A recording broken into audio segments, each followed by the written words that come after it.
Ladies and gentlemen, has been advertised and public notice will be read at the beginning of the meeting. Please rise for the pledge to the flag.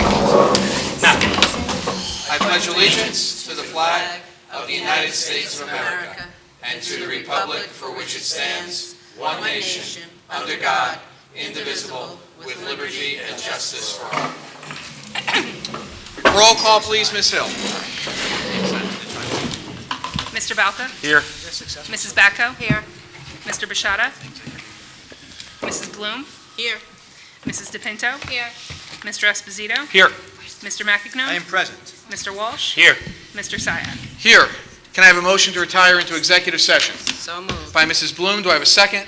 Yes, sir. By Mr. Esposito. Could you please read the resolution? Whereas Section 8 of the Open Public Meetings Act, Chapter 231, Public Law 1975, permits the exclusion of the public from a meeting in certain circumstances. And whereas this public body is of the opinion that such circumstances presently exist. Now therefore be it resolved by the Board of Education of the Borough of Sayreville, County of Middlesex, State of New Jersey, as follows. The public shall be excluded from discussion of and action upon the hereinafter specified subject matters. The general nature of the subject matters to be discussed is as follows. Personnel, including but not limited to agenda items, negotiations for the SEA and Teamsters, and a student matter. It is anticipated at this time that the above stated subject matter shall be made public at such time as the need for non-disclosure no longer exists. This resolution shall take effect immediately. Mr. Balca? Yes. Mrs. Bacco? Yes. Mrs. Bloom? Yes. Mrs. DePinto? Yes. Mr. Esposito? Yes. Mr. McAgnone? Yes. Mr. Walsh? Yes. Mr. Syak? Yes. Okay, the meeting is closed. We'll begin at 7:30 for our public portion. Thank you. Ladies and gentlemen, we'll call the meeting to order. Welcome to the October meeting of the Sayreville Board of Education. Take notice, this public meeting of the Sayreville Board of Ed was emailed to the Home News Tribune and the Star Ledger in accordance with Chapter 231, Public Law 1975. Further, in accordance with NJSA 10:4-621, a copy is posted outside the Secretary's office and also filed with the Clerk of the Borough of Sayreville. Please rise for a special presentation and pledge to the flag.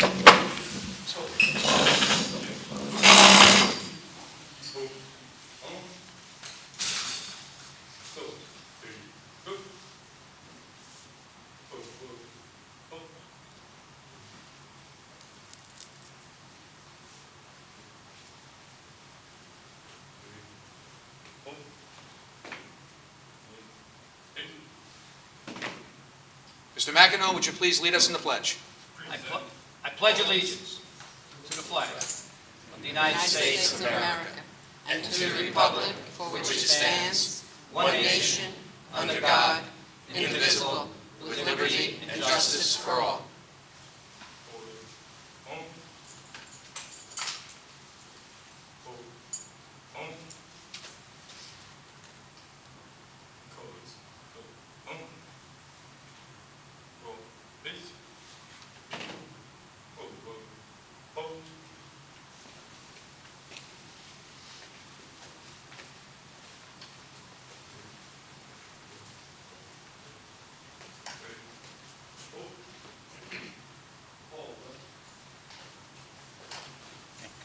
Ladies and gentlemen, our ROTC.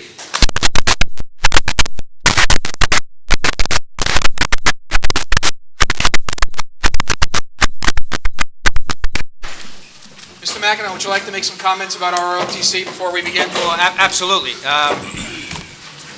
They're going to be back to give a presentation about the program, what the goals are.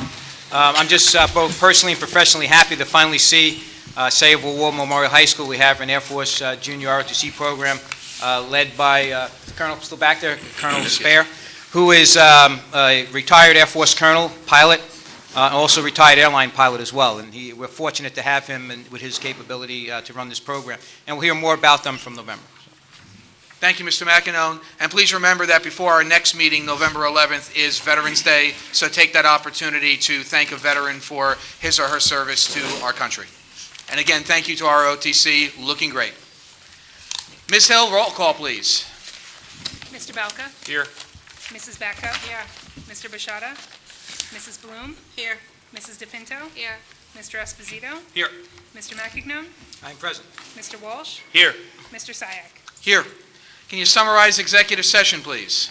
The board discussed personnel, including but not limited to agenda items, negotiations for the SEA and Teamsters, and a student matter. Okay, thank you very much. Mr. Lewis texted me, our student council rep, it's his brother's birthday today, so he chose to celebrate his brother's birthday rather than coming to the meeting. I told him that would probably be a very good idea. So moving forward, we're going to have our perfect attendance awards presented to our staff. Dr. Labby, would you like to make an introduction first? Is that a viable excuse? I thought it was. Can I add that to my repertoire? Absolutely. Yes, thank you, Mr. Syak. We have some very, very special presentations for you today. We want to recognize some incredibly important students as well as staff members. And of course, tonight is the State of the Schools address as well. And we have a very special guest to give you a presentation on what we were able to develop during the Vision 2030 Education Summit. But to kick things off, I'm going to ask Mrs. Bloom to assist me in recognizing our staff for having perfect attendance.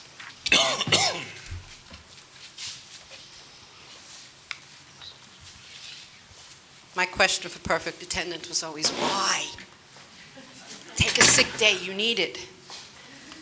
That's the union person in me. Okay, we're going to do this. Do you want to read? You want me to read? Oh, gee, thanks. No, I don't need glasses to read. I only need them to see.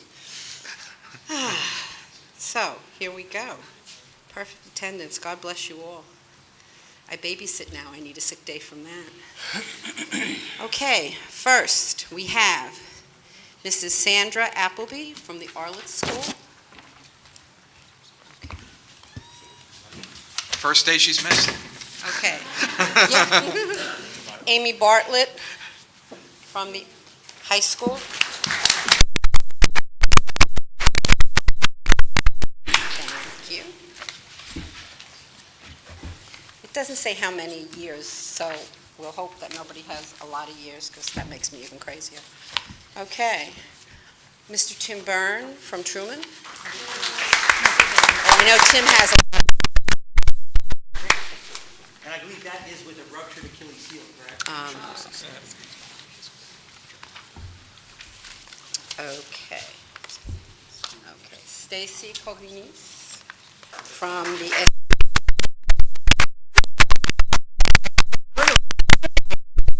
People don't recognize you, Stacy. Oh, go away. Take a sick day. Take a honeymoon. Okay. From also Truman, Mrs. Lorraine Galante.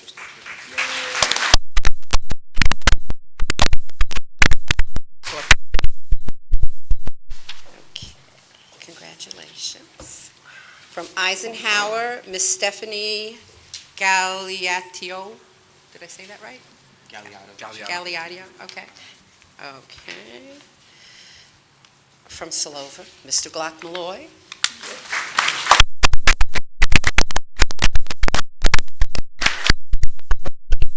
It's a sick day.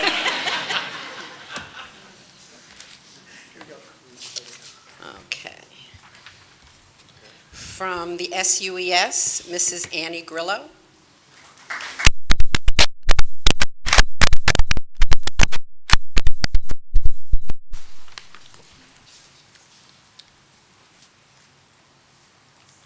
From the middle school, Jonathan Grimm.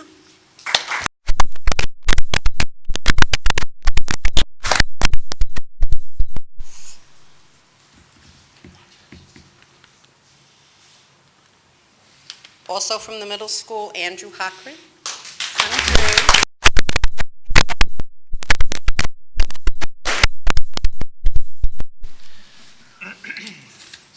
The screen goes to black, right? Oh. Okay, hold on. From Sillover, Jimmy Colemansberger.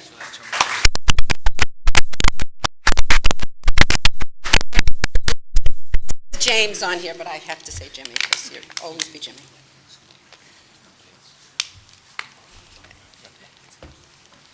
Okay, from Truman, Mrs. Donna Mara.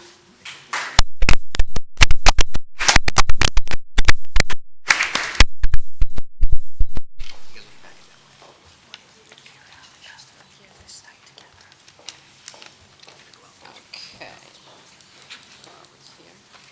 From Arlith, Anna Marie Melanaski.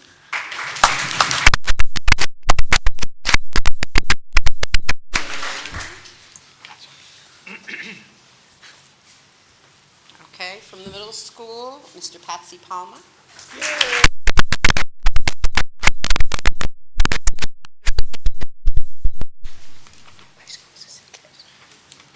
From the high school, Cecilia Russo.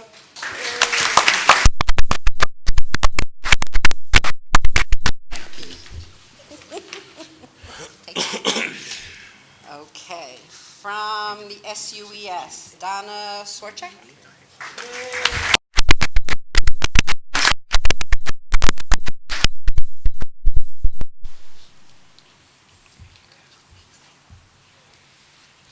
I think you know who this person is. Oh, yes.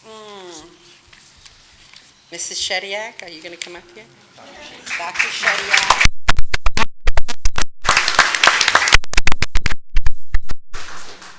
Take a sick day. Is that it? Those are all He the people does? that are present. Thank you.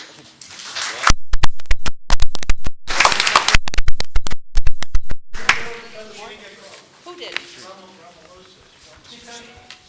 Oh, okay. He didn't give it to me.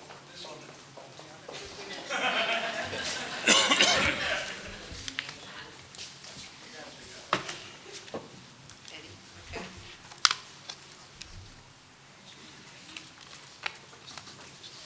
Go. Okay, George and Eddie.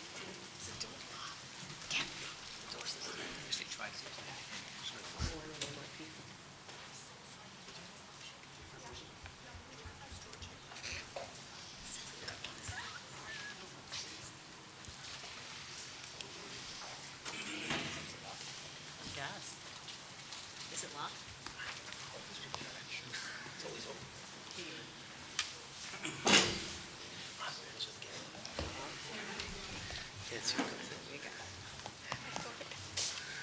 Okay, that's what happens when you leave the superintendent to take care of these things.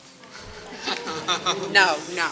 He knows I love him. He works too hard. That's and called he does- passing the buck. He does too many things. If he doesn't give it to me, I can't give it out. Okay, so here we go. George Nowak from the high school.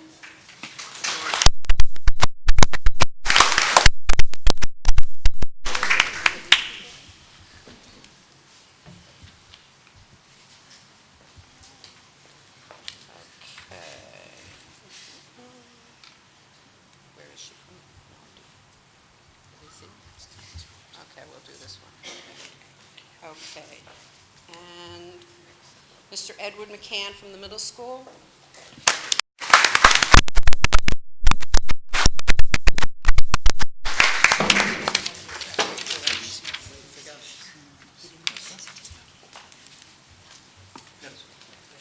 Okay, and also from the middle school, Alyssa Ramelhauser.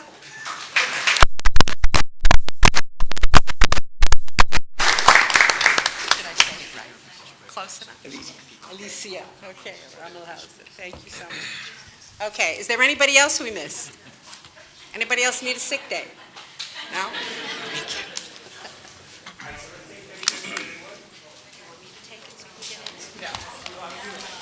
Me?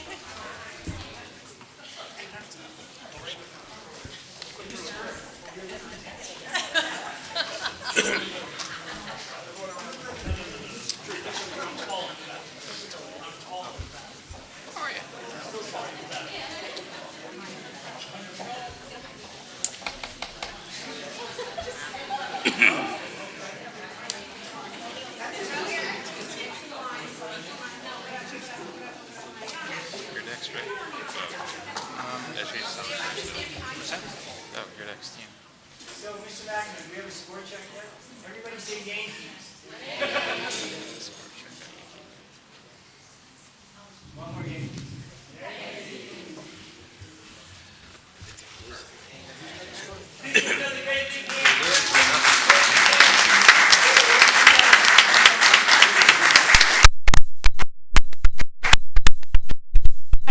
For administration, we can't thank our staff members enough for their dedication to not only our district, but to our students. We truly believe that our students deserve nothing but our absolute best, and It says top 7 or bottom 7.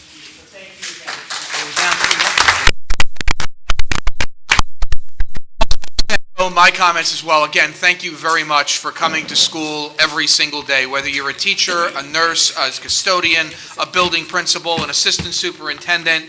Your presence here every single day matters. You have an impact on our children every single day that you're here, and we really appreciate you giving 100% to Sayreville. Thank you. Thank you, Mr. Sayak. And as you know, it's been a tradition of ours to recognize staff members and students with a board resolution and certificate of appreciation when they have rose to the occasion and extended all they could for a particular cause. And we have two groups of people here that we're going to recognize. But before I hand it off to Mr. McAgnone, there was obviously some very tragic weather this past summer leading into the fall. And Mr. McAgnone is going to recognize a very, very special person that demonstrated great leadership. So, Mr. McAgnone. Thank you. Good evening. It's good to see this many people at a Board of Education meeting. I think we need to give things out more often. But as you know, this has been a very active hurricane season, and the southern part of the United States has been pretty devastated.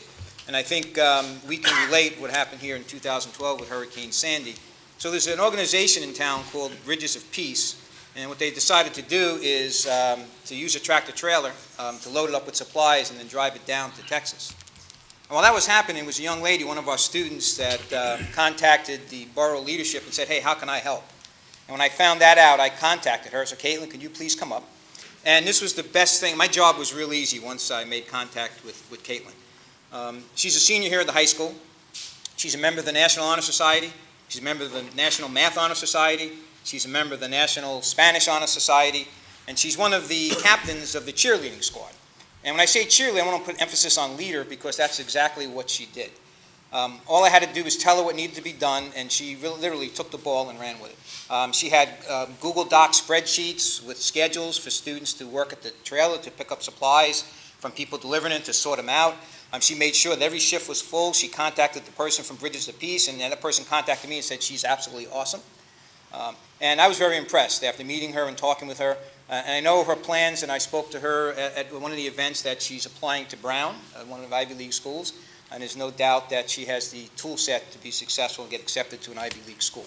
So on behalf of the Board of Education, I wanted to recognize this outstanding performance and have a resolution done that I'd like to read. It's a Sayreville Board of Education resolution. It says, whereas the Sayreville Board of Education strives to educate all of our students to the best of their abilities and support their efforts within the Sayreville community. And whereas it has come to this board's attention that the following Sayreville War Memorial High School senior worked to coordinate Hurricane Harvey relief efforts and would like to recognize Caitlin Hockren, grade 12. And whereas this Board of Education is extremely proud of this student for her dedication, perseverance to excel by organizing various student groups to work at the trailer, coordinate the collection of items at the high school, and work at the trailer, also displaying outstanding organizational skills and leadership, representing the student body very well. And now, therefore, be it resolved that the Board of Education of the Borough of Sayreville, County of Middlesex, State of New Jersey, hereby commends and honors Caitlin Hockren for her outstanding accomplishments. And be it further resolved that the Board encourages all students of the Sayreville Public Schools to follow the example of this remarkable student to continue to strive to the best that she can be. And be it further resolved that a copy of this resolution, executed by the Superintendent and Board President on behalf of the Sayreville Board of Education, be presented to Sayreville War Memorial High School senior Caitlin Hockren at the regular meeting of the Board of Education, the 17th day of October, 2017, signed by our Superintendent, Dr. Labby, and Board President, Mr. Kevin Sayak.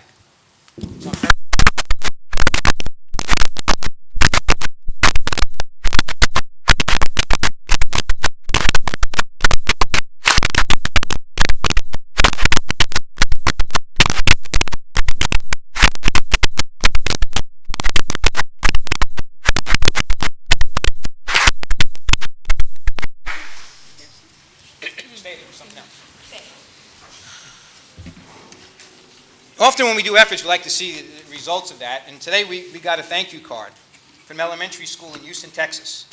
And it said to Sayreville, from Gillis Elementary, would like to thank you for the items donated for our flood victims. We appreciate it. And there's a picture of elementary school students holding the supplies that you collected and sent down there to Houston, Texas. So I want to give this to you.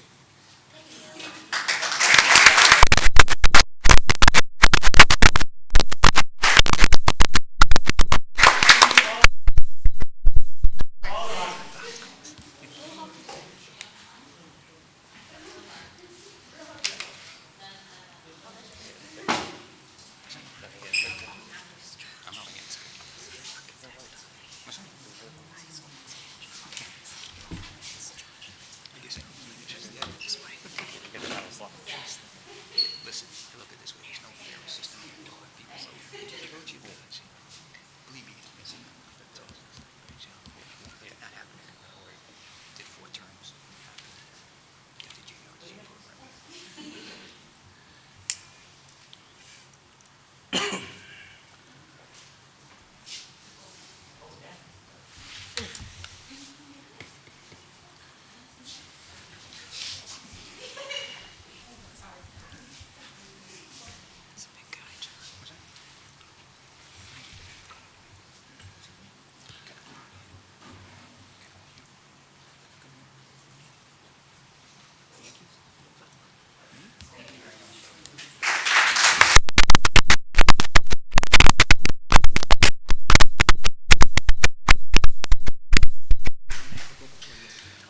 And Caitlin, again, thank you very much on behalf of the Board of Education for your efforts. You've done a great job, and I hear firsthand from school board members across the country that have been affected in Florida, in Houston, and also in the Virgin Islands about the traumatic effects that have occurred. So the efforts that you've undertaken on behalf of Sayreville not only are great for those regions, but also shows that Sayreville gives back to those who helped support us when we were in need during Hurricane Sandy. So thank you very much.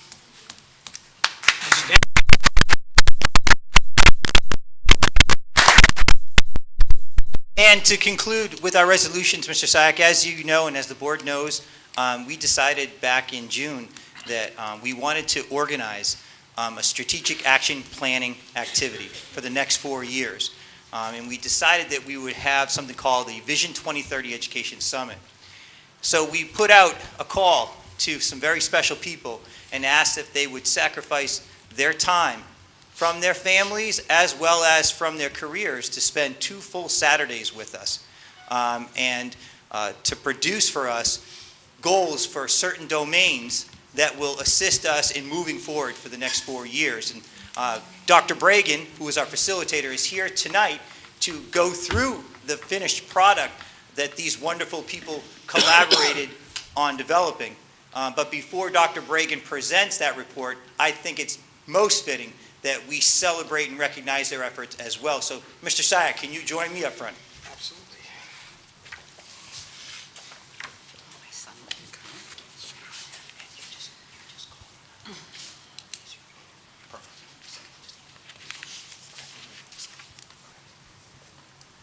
So first of all, I want to give credit to Dr. Labby for coming up with the idea for the Vision 2030 Summit. I've been on the board for 23 years. We've never done an event like that. The closest we've ever come were our Blue Ribbon Committees, which focus purely on facilities, but this process was a lot more comprehensive and focused on the district as a whole. Dr. Bragan, I also want to thank you. You were an outstanding facilitator. I think you kept us on task, and you also helped us gain, I think, an additional perspective beyond just the goals themselves. And the video that you shared, Did You Know 2028, has actually now become part of my national repertoire. As I go speaking state to state, I've included it into my presentation because I think it's a great look at the future and gets people thinking about what 2030 may be like and where we're going. So I'd like to read the resolution honoring all of those who came out for those 2 Saturdays to help out.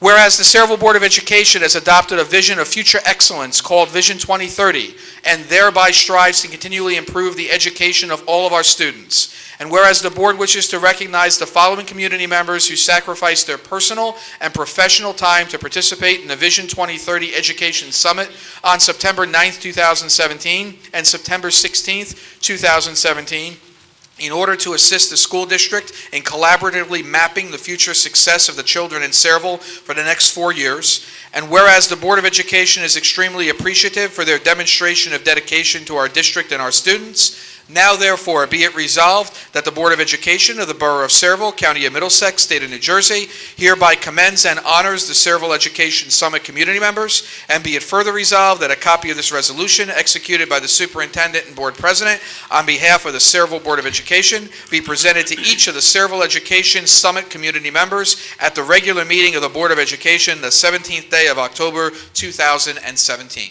And I will call each one up. Jacqueline Abrams. Edward Aguilés.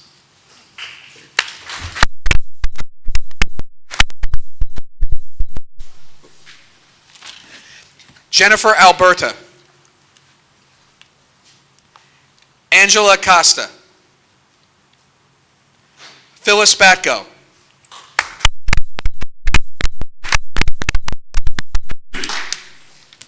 Lucy Bloom.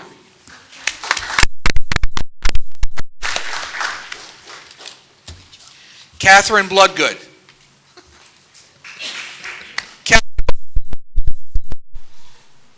Lauren Boimpain. Audrey Burns.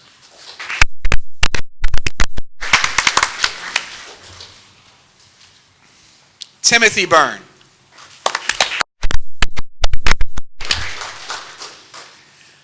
Lisa.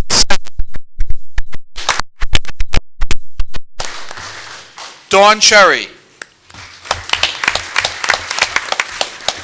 Stacy Coglianese. Doreen Consolmagno.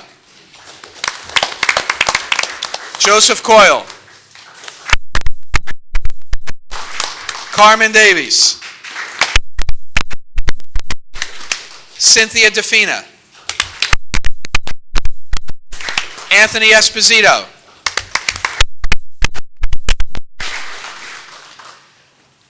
Thomas Gentile.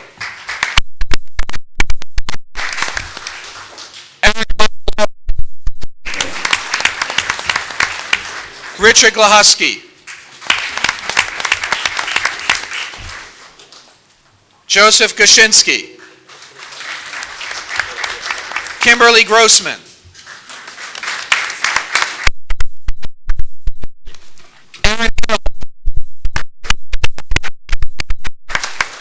Christopher Howard. Marissa Huber. Donna Jakubik. Gregory Jagoo.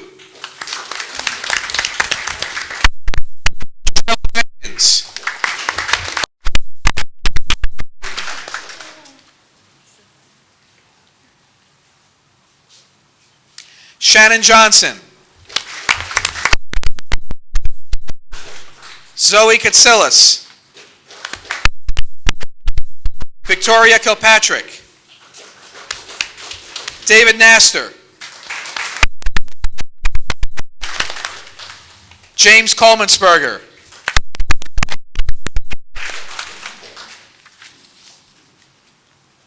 Christine Lawler.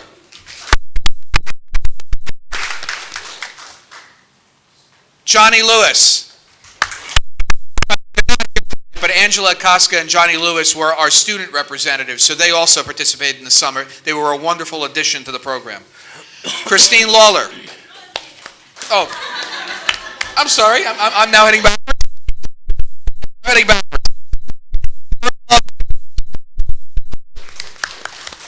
Michael McIntyre.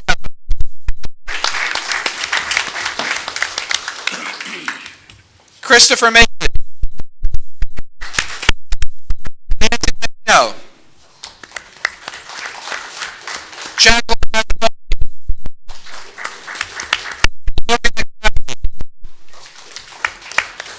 Jessica Miserentino.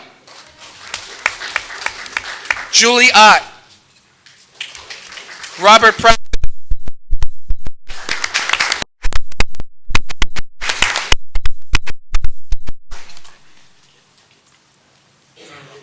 Lisa Reback. Dale Rubino.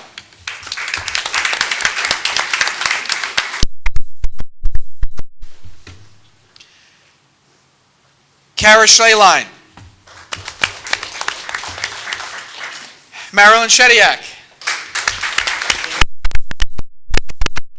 Donna Sokola.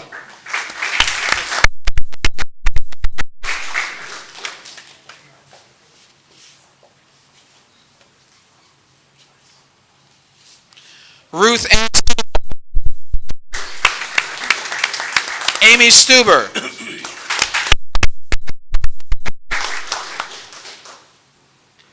Rich Tola.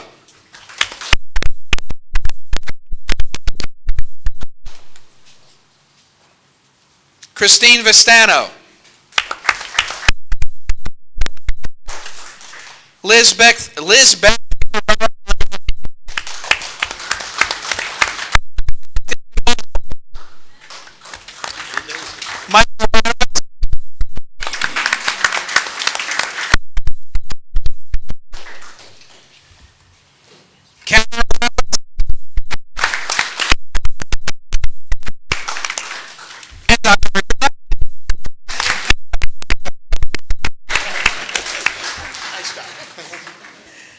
Thank you all, 30 participants, and to get a group photo. Absolutely. I get one too, yeah. Yeah,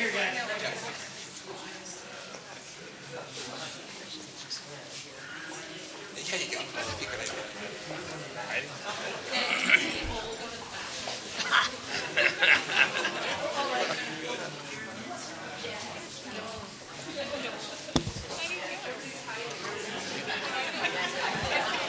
Is that blue? That would get well.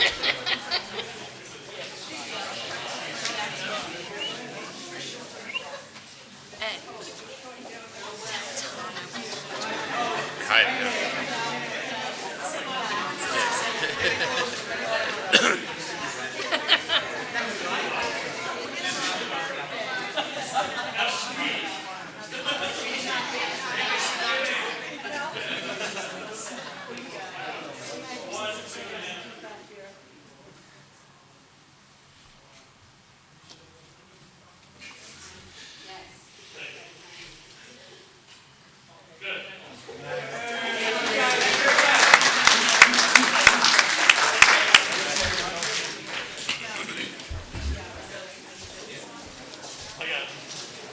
Not only did they give up 2 Saturdays, they gave up a Tuesday night, a Yankee game Tuesday night. Thank you very much.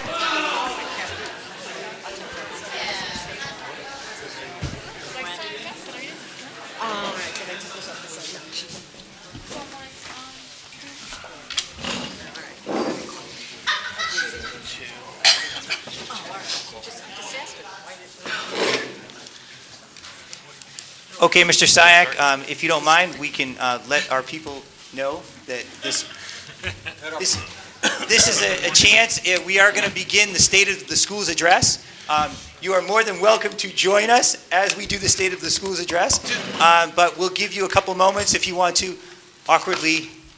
Dr. Go. Labby, do we want to do the Vision 2030 presentation first while the committee members are still here? We would like to, but if there was anybody else here. Yeah, if there's anyone that may else who want wants- to, yes. So if there's anybody else that wants to go before our Vision 2030 presentation, you're more than welcome to go now. You can just stay, suffer through with the rest. Where is that? Okay, so there you go. That's different. We knew there'd be tournaments. No, they're just separate. This is the Vision 20, no, this is the Vision 2030. Okay, this is the, And then this is the State of the Schools. so this is what we're doing. Okay, so what we're going to do, this is the State of the Schools Address. We do hold this annually.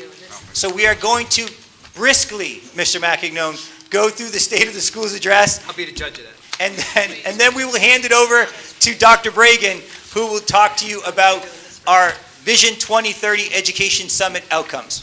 So to go through this briskly, again, the purpose of the State of the Schools Address is to provide the school community with a current level of thoroughness and efficiency of our educational programs, services, and business operation. I'm giving you the overview. I'm going to talk about major accomplishments.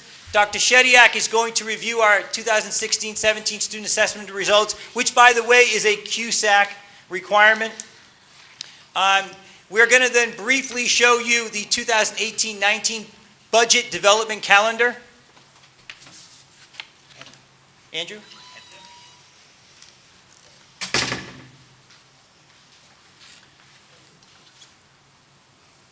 Thanks, pal. And then, of course, we're going to hand it over to Dr. Bragan. So some major accomplishments this year. Our advanced placement scores increased, particularly in science. We had an 11% increase in students passing the Algebra 1 assessment, 4% or more increase in students passing the Park Middle School and third grade math assessments, a 6% increase in first graders reading on or above grade level, 62% of our 5th through 8th graders passing the English Language Arts Park, 20% of our 8th graders exceeding expectations. We have some other accomplishments. Our marching band continued to shine. Not only were they state champions, they were regional champions. Our Future Business Leaders of America advanced to the national tournament. Our Odyssey of the Mind went to, I believe they went to Michigan for their national tournament. We had a National Center for Women in Information Technology Award winner. And our girls and boys basketball, as well as a football, girls tennis, girls and boys winner, and spring track teams also accomplished championships in their own right. Curriculum-wise, we made some great strides. Of course, you saw our junior ROTC program for the first time, and we've been searching, we've been applying and waiting for 10 years, and finally this year, it's a major accomplishment that we can't thank Mr. Macagnon for using some of his leverage there to help us get an ROTC program here. We have a new K-5 standards-based report card. We're implementing a new Fontes and Pinnell reading system at K-1. New novels, new secondary science continuum and textbooks, as well as math textbooks and science modules. Culture and climate, we increased our staff daily attendance as well as our student daily attendance. There was a significant decrease in student suspensions. We implemented responsive classrooms, which is a character education program. We've implemented that at each one of our elementary schools. I just noted that in my Soup Talk email that I just sent out this Monday. We're looking at PlayWorks as a way of structuring play during recess to reduce the amount of accidents and serious behavioral incidents that occur there. For the first time ever, we have a campus security monitor at each one of our schools, including the Slover School, while our preschoolers are there. We're very happy and proud of that. We can't thank our Board of Education as well as District Security Committee for all the work that they've done and really enhancing the way that we protect our staff and students in our schools. Along with that, we have a new software that helps us called Hall Pass and a new HIB software called My K through 12. Buildings and grounds, for the first time since the school's been built, right, Mr. Byrne? Truman School, those clusters, those open space concept, I don't know whoever would come up with an idea like that, but they're no longer at the Truman School. We actually have permanent walls at the Truman School for our students there. We're real proud of that. Finally, our Wilson School has upgraded bathrooms that they've needed for a very, very long period of time. We have a new sidewalk at the middle school so I won't trip and fall. A new alarm system as well at the middle school, and we've been installing smart boards since the summer. Along with technology, we've improved our firewall and our network security. We also now, for the first time, have a secondary internet provider, just in case our primary provider, LightPath, goes down. We've increased our one-to-one devices to one per every two to three students, right? 1.31? 1.3, so one device per 1.3 students. We're inching our way closer to one-to-one. We provided new copiers for all of our schools. We have now engineers in the technology department, and just like our campus security monitors, we have a technician now in every one of our schools. We're looking for a new budget, personnel, and student information software system, and we've implemented a software to help us reduce paper flow and make that more accurate called Frontline Central. I mentioned CUSAC earlier. Board of Education members, we're asking you to approve our CUSAC scores for this year. This is actually wrong. It should actually reflect 100% across the board. I apologize for that. That motion and the backup documentation is in the portal. I apologize for the typos, but it's actually 100% in each one of these areas. We're asking you to approve that as our statement of assurance on the governance portion of this agenda. State of the Schools Address for Student Achievement. Dr. Shadyac is now going to go quickly through our assessment scores.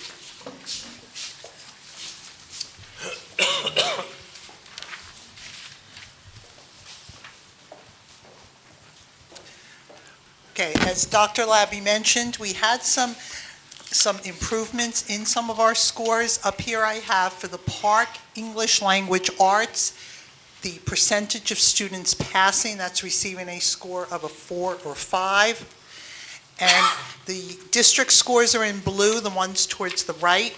The state scores are in yellow, and the national scores are in green.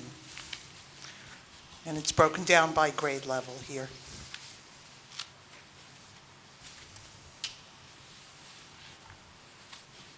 Okay, for math, it's broken out the same way. We have the percentage of students passing, that is receiving a score of 4 or 5 in grades 3 through 8, the Algebra 1, the Geometry, and the Algebra 2. And here we're comparing it to the state scores and the national scores. And as Dr. Labby mentioned earlier, we showed this year an improvement in our Algebra 1 scores overall. Our math scores in grade 5 went up. And the next slides will show a comparison over the past 3 years, 2015, 16, and 17. Okay, here's a comparison of our Park ELA scores, going from, on the left in the green, the 2015, in the yellows, 2016, and the most recent scores are in blue. So you can see the growth in language arts scores through the years. Our 10th grade and 11th grade scores have not increased. One reason is because students have alternate ways to meet their graduation requirements, and generally speaking, once a student has met their graduation requirement, they don't have a real stake in doing well on the assessment. So across the board, districts have a problem with scores, especially grades 10 and 11. Okay, here we have our math comparison, the percentage passing over the past 3 years. Dr. Okay. Shadyac, can you just Yes. explain the grade 8 anomaly? Because the percent passing is exceptionally low. Okay, with grade 8, there is a grade 8 math park exam, and there is an Algebra 1. Since we have moved to most of our students taking Algebra 1 in 8th grade, we had about 120 students taking the Math 8 Park last year. Okay, those, generally speaking, are not our higher achieving students. Our higher achieving students are taking Algebra 1. So across statewide, it's a similar comparison. I can even go back and show you those numbers. But actually, we had an increase this year. We had, I think, 0% passing last year. We went up to 4% this year. So there was an increase even in that low number there. But we're pushing more students towards Algebra 1, which is a good thing. Right. We're pushing more students toward Algebra 1, and we actually have a group of students who this year will be taking the geometry exam as 8th graders. So that's our advanced math track. So, and you see the growth in our Algebra 1 scores from the previous 2 years. But do we know why the 8th grade is so low? I mean, even if they're the low achievers, I mean, are we doing something to at least push up that achievement rate? Well, we're looking at the curriculum, we're looking at what we're doing with those students, what we did do last year. A lot of the students who were in 8th grade math, who were not taking Algebra 1, were taking we're taking basically Algebra 1A. So we've changed that so that they're taking more of a regular Math 8 class.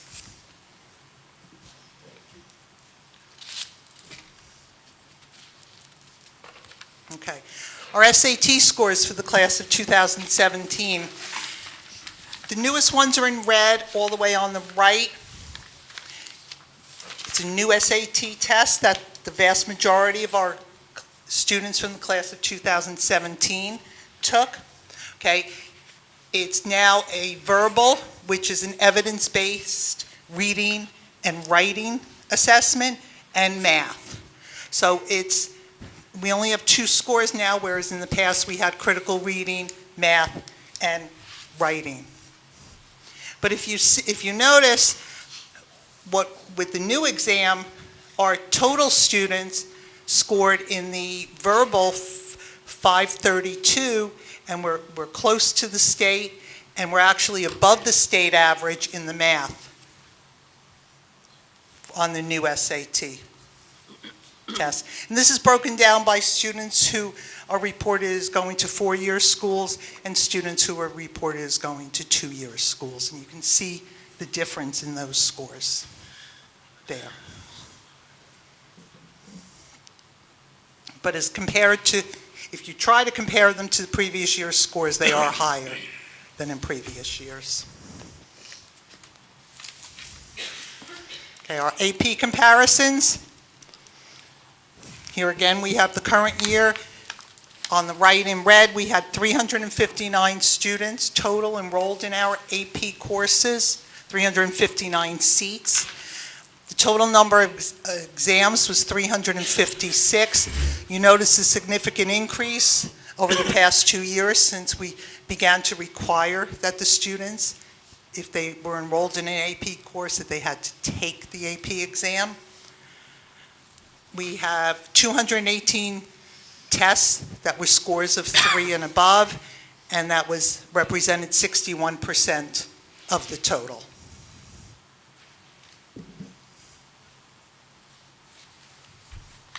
Okay. Some of the things that we did last year, we continued with our curriculum revisions. We instituted a math academy as well as the literacy academy. Last year we had standard-based report cards in K through 2. This year we have it K through 5. We began to use Linkit to help us examine the data. We instituted new related arts courses and a new schedule for those related art courses at the middle school. We had new talented and gifted criteria. All of our elementary schools participated in the looping program in kindergarten and first grade. And we purchased kindergarten through 5th grade leveled social studies materials last year. Does anyone have any questions about my portion? Dr. Sheddy, Yes. it's not covered here, but I know in some of the analysis the board had done, we were concerned because we almost had a reverse student achievement gap in that our African-American students, Hispanic students, economically disadvantaged students, it seems across the district, were exceeding the state average, but the white population was falling slightly below. Have we identified any root causes of that, or any other information to shed light on that phenomena? Well, our students, we really don't have achievement gaps among the demographic groups within our own district. We have some of our subgroups are relatively high performing as compared to some of the other districts statewide. A lot of it has to do with economics, the socioeconomics of other districts and our own district. So we perform slightly better in some of the subgroups, but there's no, particular cause other than that I can think of than the fact that a lot of it's related to the socioeconomics of our district as compared to some of the other districts. Because my concern with the data and what I was looking at was, are we losing the middle? We're focusing very intently on special education. We're focusing on advanced placement. We're making gains in terms of economically disadvantaged.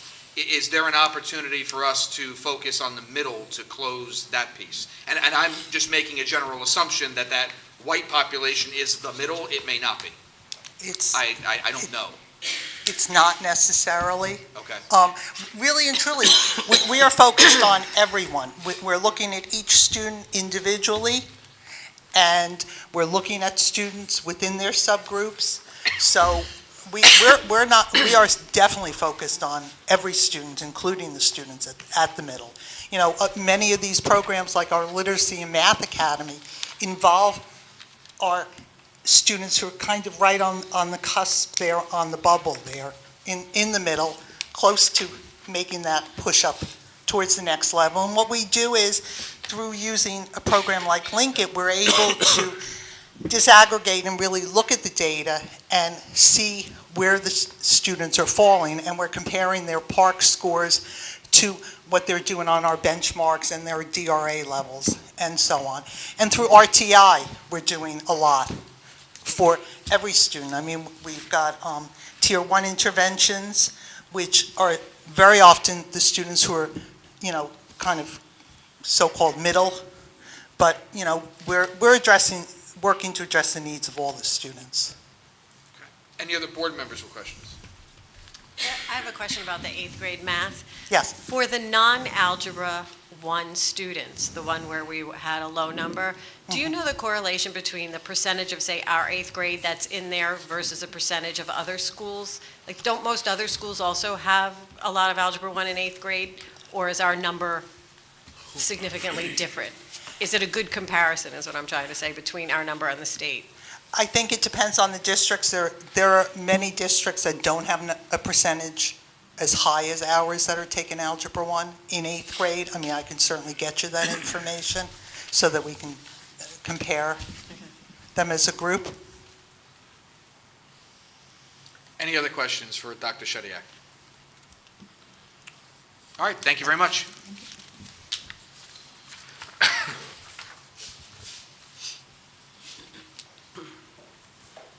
Okay, and as you know, finance and technology are part of the State of the Schools address. We did ask Ms. Hill and Mr. Glock-Malloy to be brief in their slides. We're not going to go through each of these slides only because of the fact that we want to get to other information. They are in the packets that we left for the public, so please take a look at those. But just in case you're wondering, this is our 2018-19 budget development calendar. Most notably, you can see that we've asked our administrators to make sure that all of their budget information is in our budgetary software system by November 17th, and we plan on giving the board a balanced budget to review on December 19th. As we move beyond that, that will be after the reorganization meeting, so some of this may change, but that is the tentative schedule after December 22nd. Now, on the budget schedule, there was a suggestion made by the Finance Committee, which I think the Finance Committee unanimously endorsed, in that rather than having the Finance Committee review the budget, that be something that's discussed with the full board the way we used to do it on a Saturday. So I want to know, is the board open to that, or would the board prefer the process we've been using, which is through the Finance Committee?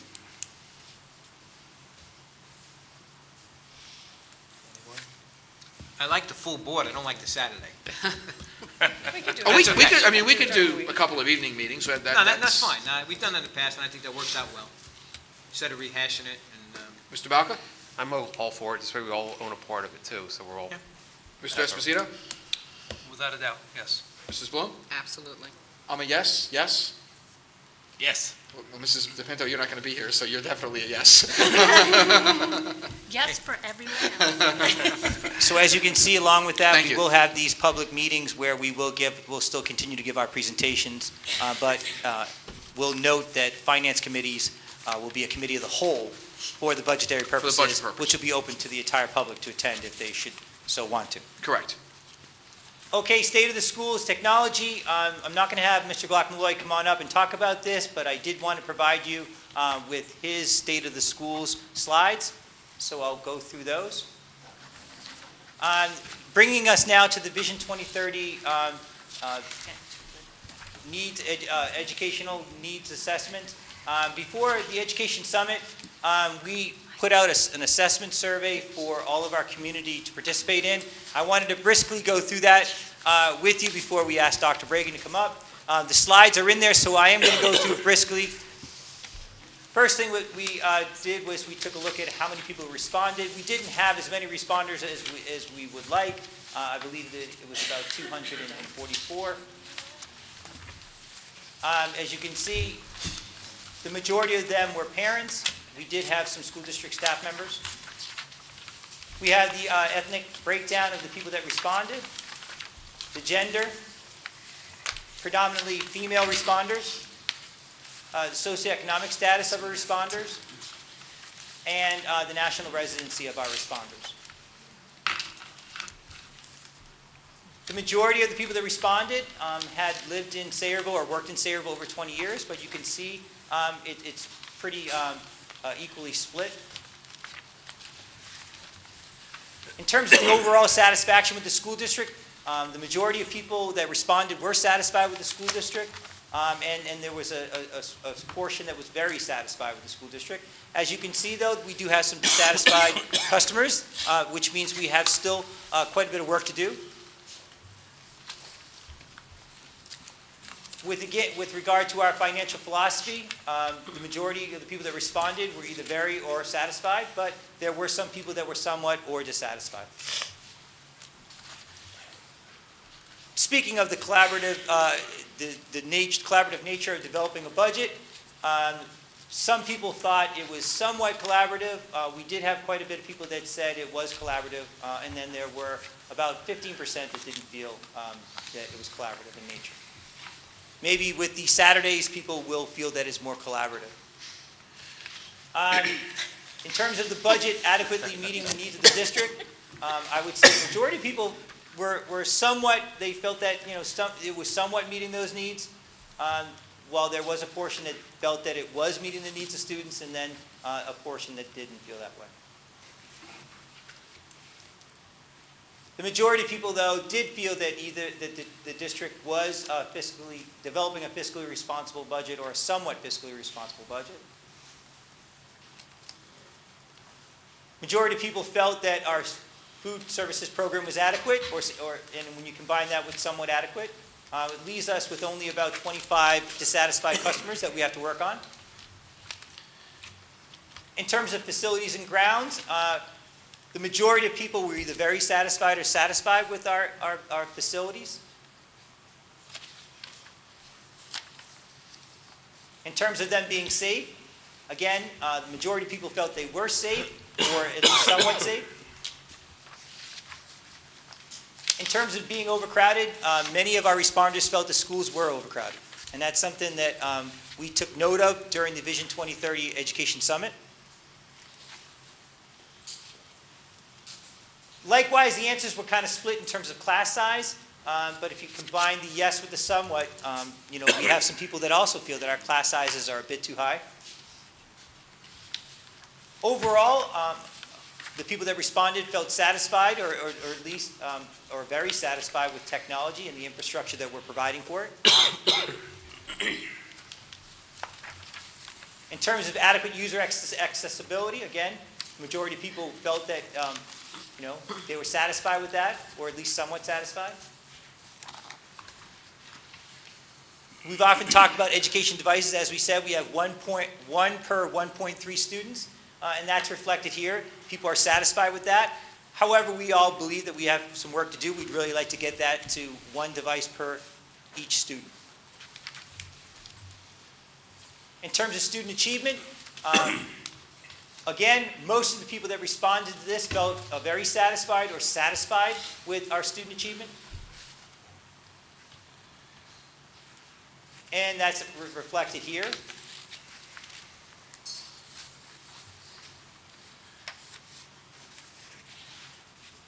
Again, many of the responders felt that they were satisfied with the amount of social and emotional, as well as extracurricular support that we're providing our students.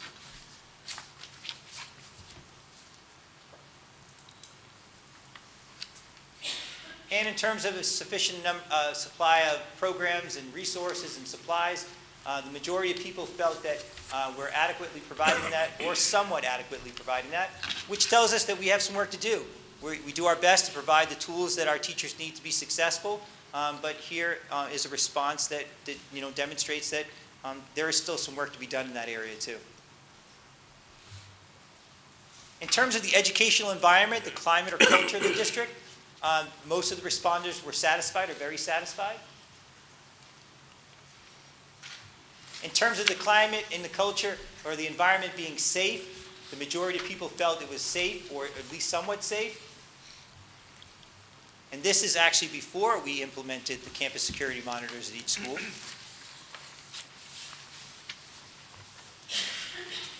As you can see here, most people felt satisfied or somewhat satisfied with the way we are supervising student behavior, but there is some work to be done in this area. Hence, we, again, are implementing the responsive classroom in all of our elementary schools, and we're looking to train our staff on how to structure play during recess. In terms of the manner in which we celebrate the success of our students, many people are satisfied or somewhat satisfied. However, in some of the feedback we received, some comments were of the nature of, well, we tend to celebrate a lot of the success of our students athletically, but we're doing so academically as well. And I think that's come up a couple of times at board meetings, how we have to do a much better job of recognizing the academic performance of our students as well as the athletic performance of our students. And that was clearly reflected in some of the comments by the responders. In terms of communicating news and information, nearly all of the responders were satisfied or somewhat satisfied with that. And that concluded the survey. There were actually some open-ended responses.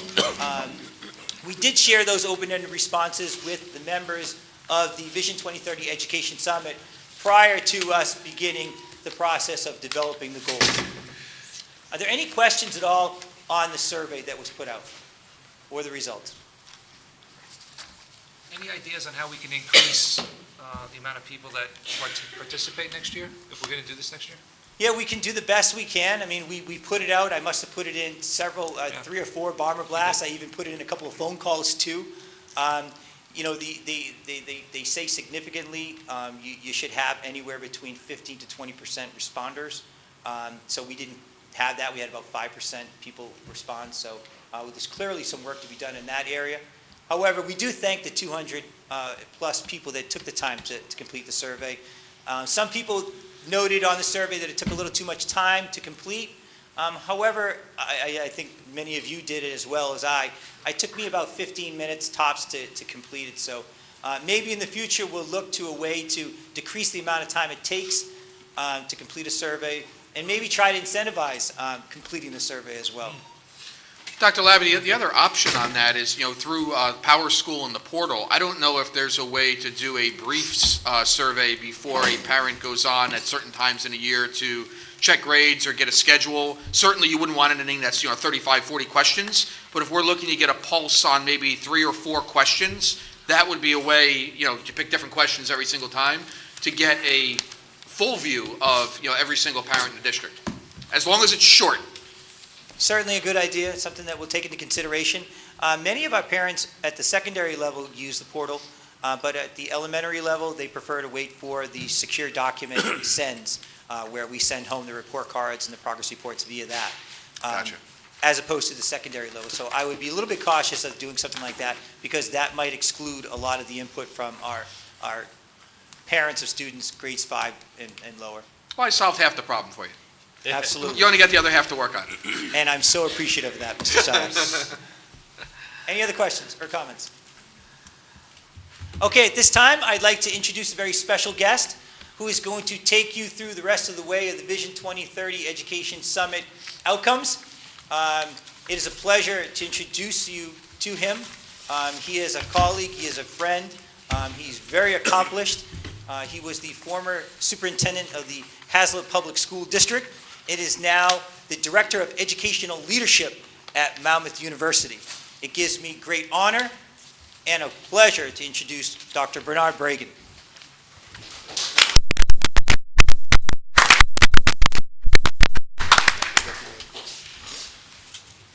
Thank you, Dr. Labby. So if I have this right, I'm standing between letting all these people leave and You got it. I'll make sure I'm concise and brief. On a serious note, I want to compliment the Board of Education. I know you recognized all the participants that took part in the strategic planning, but I've done this for a few districts over the last couple of years in the districts in which I work, and not everybody engages in such a collaborative effort and solicits feedback from the staff, be they teachers, community members, administrators, and that's really powerful, because if we want people to be engaged, and take ownership for what we're trying to do here, we have to invite them to the table. So I commend the Board of Education and Dr. Labby for doing that. And it just so happens that those were the two nicest days, in September, were those Saturdays where we were here. But that's just how life goes. And then just on a side note, it's really refreshing to hear Dr. Labby root for the Yankees. That's a move that's happened in his time in Sayreville. That didn't used to be the case. But I don't believe that. Dr. Labby, this isn't work order correspondence?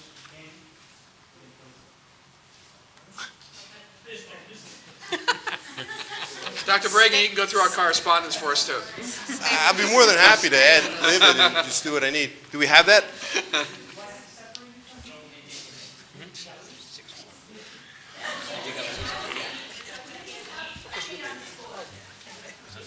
That's the one.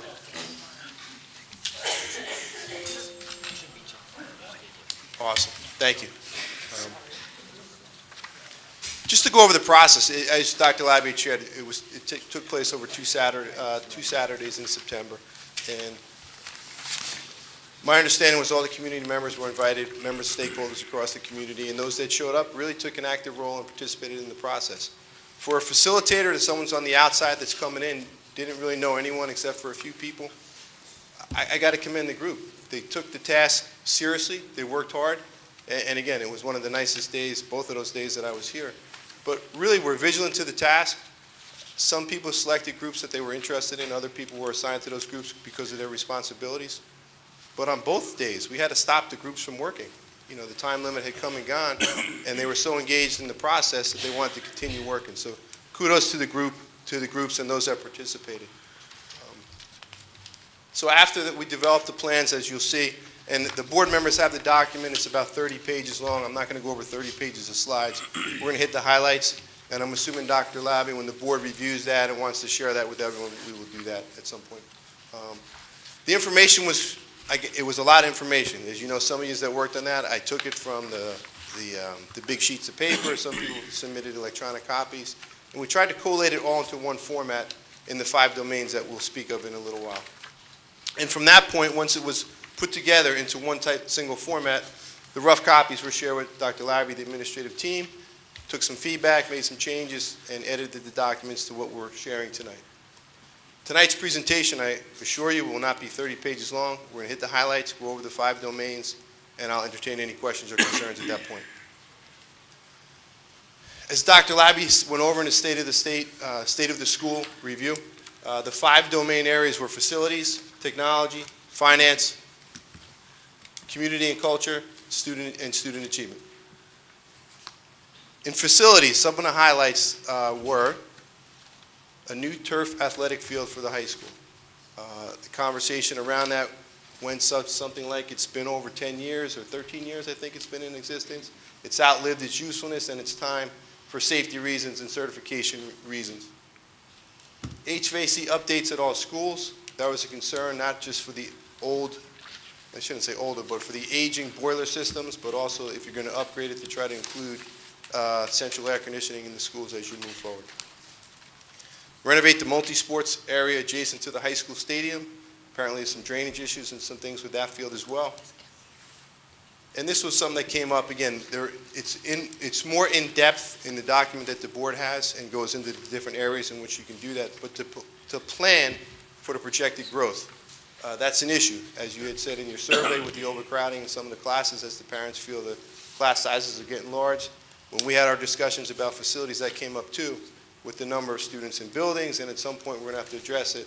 And there was talk about, in the strategic plan, of securing a firm to conduct a demographic study to get the actual projections for 5-10 years out to plan accordingly. Any questions on facilities?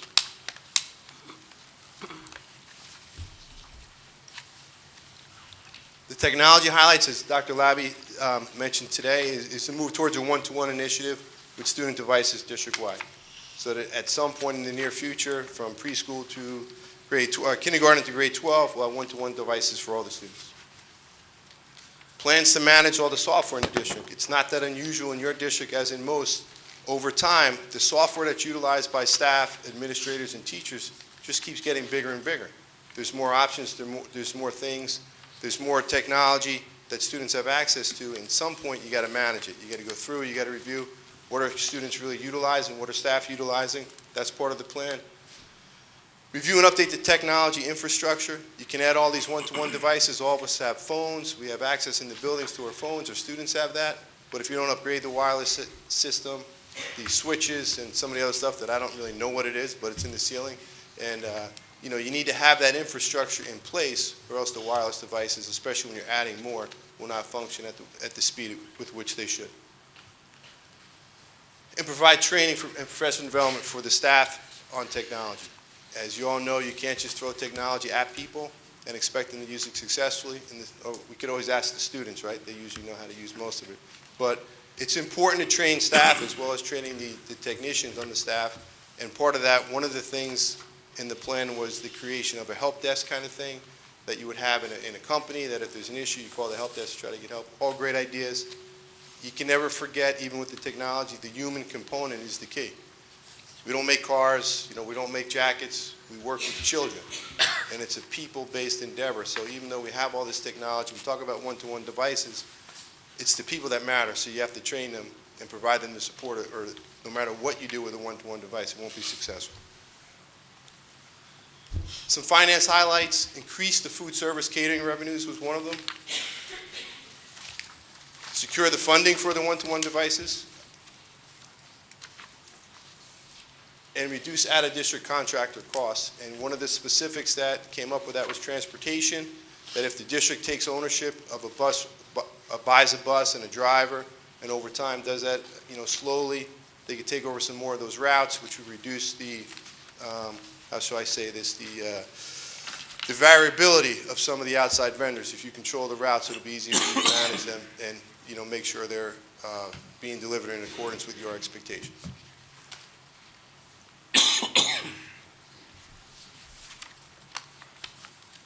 Community and culture highlights. One of the keys was increasing parent participation and engagement. As your board president mentioned about the surveys and trying to get people to respond, that's hard. In the districts in which I worked, it was the same thing. We try to solicit feedback, get the parents involved, get their input on different things, and we'd get a 5%, 10% response on surveys. I tend to believe that that's the silent majority saying you're doing a good job, but that's my own personal belief. But that was one of the things. We wanted to increase parent engagement and try to get them more involved. And there's a number of strategies and techniques that were listed in the plan to engage some of those members of the community that may not feel that they're welcome, or there's barriers to get them here, such as ELL students, parents, and things like that. Reduce the number of negative complaints and comments from the stakeholders. Again, try to create a more positive environment where people don't feel that way, that the board meeting is the only forum that they have to express a concern or a complaint. Increase staff attendance and reduce grievances by creating a more collaborative work environment. Again, I think that just goes along with what I had said previously. We're in a human endeavor. We work with people. So to constantly try to massage and facilitate the dynamic between the teachers, the students, the parents, in such a way that everybody feels valued and has an input in what we do.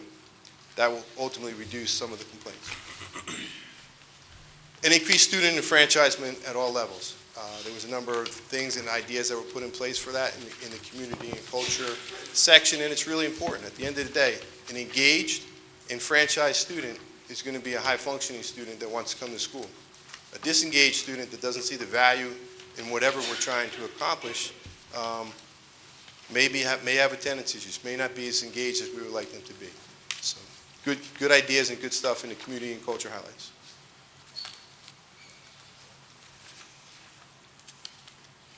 In the student achievement, and I know the group, I commend them, they spent a lot of time on this, and we were trying to differentiate between the middle, high school, and the elementary, because they're very different expectations and very different strategies, and they worked really hard on this. Not that everybody didn't, but I know we ran out of time way quicker than they would have desired in order to accomplish that task. And at the end of the day, I don't want to say one's more valuable than the other, but for all of us that are engaged in the education endeavor, the outcome is our students. So, and if we could help increase their achievement across all levels, that's a laudable goal for all of us. Improve the literacy scores district-wide was one of them. improve the students' math scores district-wide, improve the subgroup student performance district-wide. Again, that's not something unusual, even regardless of how high-performing your district is or how high the scores are. Typically, most school districts that I've worked in the state have subgroup performances that are not as high as the general population, whether that's ELL students, special needs students, low socioeconomic students, and that's really hard to address those concerns. But until we create systems where all students can be successful, then as a district, a community, a nation, we're not being successful. So it's a laudable task to put together activities to address those concerns.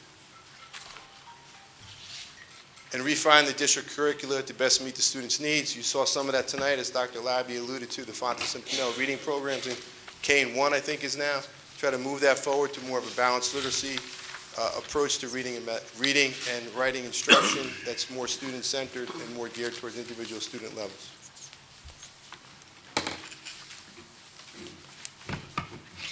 And that's my brief synopsis of the strategic plan. I just want to say two things, if I could be afforded, Dr. Labby. One is the group's really to be commended. You worked very hard on this, and when I was collating and putting it all together, I got to really see what a really nice document that we were able to generate from this with all the work that each of you did and participated in. And that's laudable. You really should be proud of yourselves because you did something that I think is really good and could be very beneficial to the district moving forward. The second piece, I would say, which I think may be the most important, at some point the board's going to adopt the goals and the things that they think they can do, and as we all know, there's competing resources. Some of this stuff, obviously you can't do all of it because we don't have that kind of money. However, I would say, this is Bernie Bragan's 2 cents for what it's worth, in order for this document as a planning tool to be valuable, it needs to be used. We need to look at it, address the concerns that were identified by this group and aligned with the 2030 vision. Otherwise, it's just a document that's going to go on the website, we're going to feel good about doing it, and we're never going to visit again until the next time we do strategic planning. So I would challenge the board and the community to use it to move forward and drive your growth. Thank you. Go Yankees. Yeah. To all of our members that assisted in the development of this, I will be sending you an email with the electronic version of the document that was given to the board. Any questions? Any board members with questions about the plan? Okay, also, any members of the public or any members of the committee wish to offer any comments about the plan?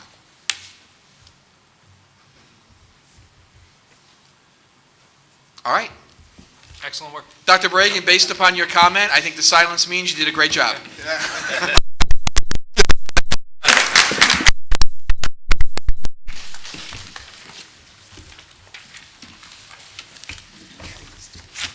And as Dr. Bragan said, I mean, this report is only useful if the board actions it.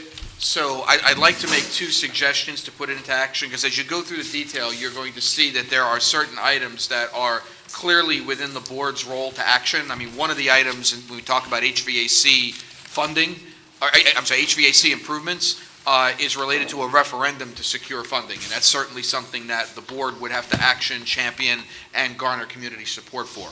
So what I'd like to suggest is in each of your committee meetings over the next month before we meet again, if you can look at the relevant portions of the plan that affect your particular area, talk about it, digest it, and then, Dr. Labby, I think it would be a good idea to put this plan front and center on our future board agendas for at least an update discussion going forward, and we'll make that a center focus of our board meetings. Well, moving forward, we will be reviewing the goals that were placed in the document in front of you, and we will be selecting goals for this year. Correct. Which we will ask you to approve. Okay, very good. All right, so that concludes our presentations. Once again, this is a great opportunity for anyone who wants to go home. You're welcome to go home, but if you'd like to stay for the rest of the meeting, there's a lot more fun that's still to come.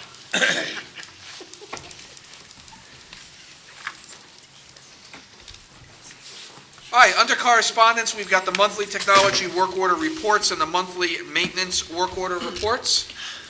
Approval of minutes. Can I have a motion to approve the minutes of the September 19, 2017 meeting? Also, there was a slight modification to the executive session minutes of that meeting, so approval tonight will incorporate that minor change that we were emailed. I have a motion by Mrs. Bloom. I have a second by I'll Mrs. second that, DePin- sir.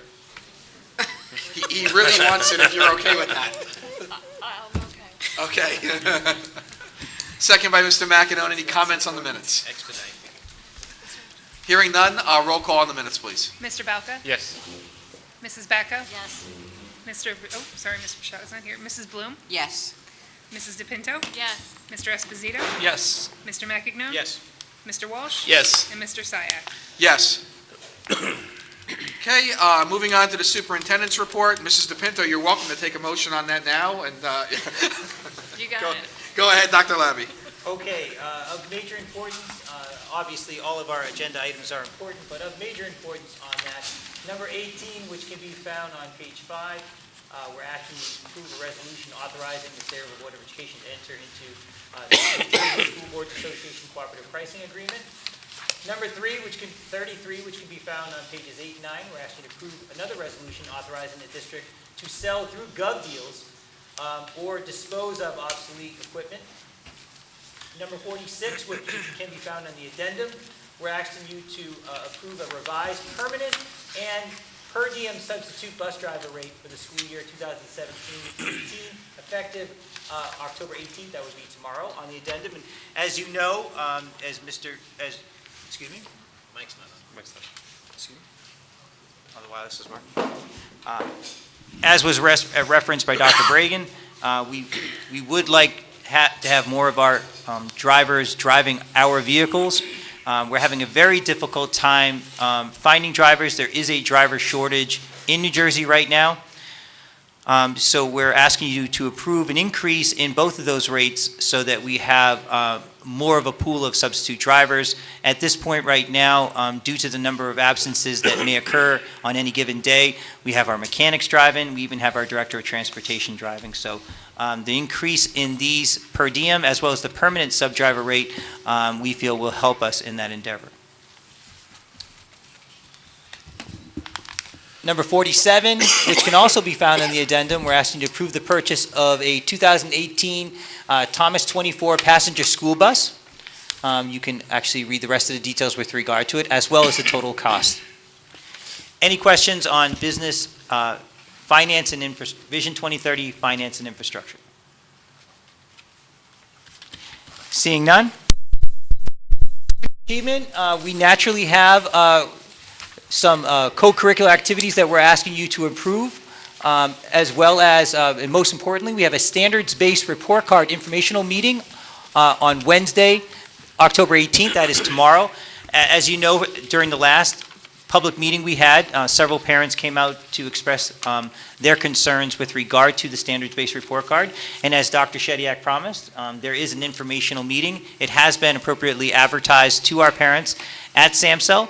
We're hoping to get a large turnout of parents. Dr. Shediak, about how many people have signed up thus far? The last I heard, there were maybe 10 people had signed up to this point. Okay, well, not quite the number that I would expect after the concerns that were expressed, but I'm hopeful that any parents that do have concerns about the standards-based report card do come to this informational meeting. We also have, and I've announced it before, Proud will be having their resource fair. We encourage all of our parents, particularly our parents of students with disabilities, to attend that. That will be on November 2nd at 6 p.m. in the SAMCEL Upper Elementary School cafeteria as well. Any questions on Vision 2030 student achievement? Dr. Labby, the standards-based report card meeting, can we webify that as we do our board meetings? So if parents can't make it, they can go on our website and see the presentation? We'd have to get someone to do that. I think we can do that. This way we can get it out, and, Sure. Yeah. Great. Vision 2030 governance, we have a high number of things of importance that we need you to approve.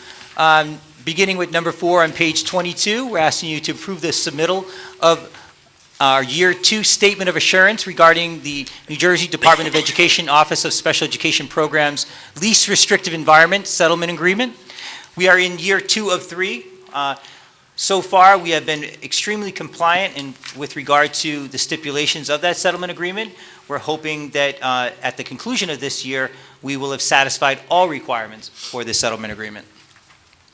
Numbers 5, 6, as well as number 12, which can be found on pages 22 and 23, we have settlement agreements between the Board of Education and the Sayreville Education Association with regard to several grievances and an unfair labor practice. We also, on page 22, need your approval to make Dr. Aguilis, who is going to be our Director of Human Resources and Professional Development, effective November 1st. We're going to need your approval to make him the Affirmative Action Officer. Number 9, which can be found on page 22 also, we're asking you to approve the New Jersey CUSAC Statement of Assurance. And again, I apologize for the typos on that slide. We are 100% in each area. And finally, number 11, which can be found on page 22. I see a typo there too. We're asking you to approve the 2018-19 school district calendar. And finally, number 13, which can be found in the addendum, we're asking you to approve the collective bargaining memorandum of understanding between the Teamsters and the Board of Education. Any questions or comments on Vision 2030 governance? Can I comment on the Teamster agreement? Sure. Having chaired that committee, I would like to thank Ms. Hill for her fabulous efforts in putting together the salary guide. Having been a union president and having dealt with this before, I know that the best person to do that is you. And you did a wonderful job. We got most of the members that we could back on guide. And I'm happy to say that the Teamsters approved the agreement in a vote on Saturday. So thank you for all of your efforts, Dr. Labby, as well. As well? Dr. Labby as well? Oh. Thank you, Mrs. Bloom. Any other comments or questions on Vision 2030 governance? So number 5, 6, and 12, I will abstain on. Noted? And on number 11, on the calendar, Yes. in the center section, you have March 30th, school closed spring break. I think that's left over from last year. The note section? This section here? Yeah, center. March 30th, you see those? It should reflect that we'll go backwards if we need more days. Yeah, but spring break's the April 15th to 22nd, so why would you have a 30th day in there of March?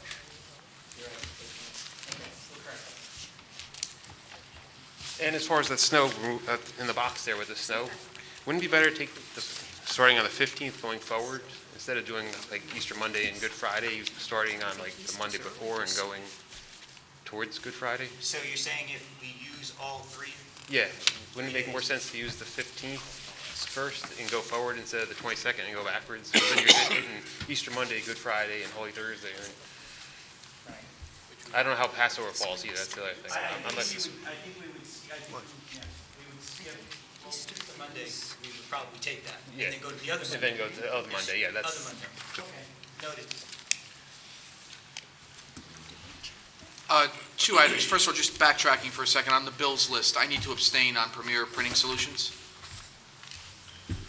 And then Mrs. Bacco was asking me about the unfair labor practice. I believe that was already voted upon when the board discussed it months ago. We had that special meeting, is this the same unfair? Right, labor I think practice? we did in executive session, but I don't believe it was formally approved on an agenda. Yeah, we voted that night. I think we came out of executive and we voted. Okay, Is there only one unfair labor practice? yes. So this is the same Yeah. one? Okay, well, I apologize if it was redundant. And maybe you can bring it back the next month if for some reason we didn't vote on it, but I seem to recall us, because we were divided on settling it, which is Well, why I recall. it's definitely approved, it'll definitely be approved tonight if you go ahead. All right, and so if we're going to vote on it again, just remember how you voted on the unfair labor practice and, vote accordingly Do unless you want me to withdraw it? We can withdraw it if you I want. can just withdraw it. I'm pretty sure we approved it. Well, I would say withdraw it, and then if we approved it, then we're fine. If not, then add it next time. Yeah, I would withdraw if we're wrong and we didn't approve it, but I'm pretty sure if you look at the minutes of whatever meeting that was, and I think it was like in March, April, Was it the April 4th special meeting, maybe? I think it was a It was special meeting. I'll double check, but we'll withdraw it, and then. Yeah, and I'm if we pretty need to sure bring it we back, we can finished bring it back. executive session and then came out in public and voted on it. Okay. Yeah, if you want to go on the portal and take a Okay, look yeah. while we're talking here? Okay. So at this time, I'll move on unless there are any more questions about governance. Carry on. Okay, Vision 2030 personnel. We have another one of those very bittersweet moments where we have to say goodbye to a beloved teacher and family member of our district. Beverly, or Bev, known by all of her friends, Fitzsimmons has been a teacher in the Sayreville School District for 32 years. Bev and her husband, Jack, who is here tonight, have been lifelong residents of Sayreville, and both have committed their adult lives to serving their community. In fact, if you know, Jack is a captain for our police department. Mrs. Fitzsimmons began her teaching career at the Eisenhower Elementary School in September of 1985 as a first grade teacher. She spent the next 11 years teaching first, second, and third grade at Eisenhower before being transferred to the Arleth Elementary School in September of 1996. While at Arleth, Bev obtained her reading specialist credentials from Kean University and spent the next 5 years there before being transferred back to the Eisenhower Elementary School in September of 2001 as the basic skills teacher. That position was later renamed the academic support and instruction teacher. She has remained at Eisenhower for the last 16 years, coming full circle to end her career where it actually started back in 1985. During that time, she has served on numerous school and district committees, including the Literacy Committee, the INRS 504 Committee, the Technology Committee, Peer Observation and Evaluation Team, Academic Support Committee, Principals Advisory Committee, Character Education Committee, the Safety Committee, and the District's Culture and Climate Committee. Bev will most certainly be sorely missed, and we wish her all the very best and a very, very happy retirement. And on a personal note, there's definitely going to be a hole in my heart, as well as in the district's, when Bev does finally leave. She's a remarkable teacher. I mentioned earlier about people giving their absolute best every time they step foot in our schools. Well, she exemplifies that. She's a lifelong learner. She has an unquenchable thirst for knowledge and skill development, and you can see it in the way she teaches her children. She not only is an incredibly impressive teacher, she's a very inspiring person, and I'm going to miss her greatly. However, we don't want her to go too far away because we're trying to figure out ways that we can get her to come back. But I know everyone at Eisenhower is happy for her, but grieving in the same respect, including the young man sitting next to her to her left. But the young man sitting two people next to her to her right is very happy because he's going to have his best friend with him the majority of the time. So, Bev, we can't thank you enough for all that you've done for this district, and more importantly, for every child's life that you touched and every child in which you improved their outcomes. It's immeasurable, and we can't thank you enough for all that you've done. So God bless, and we wish you nothing but the absolute very best in your retirement, and we mean it. Don't go too far away.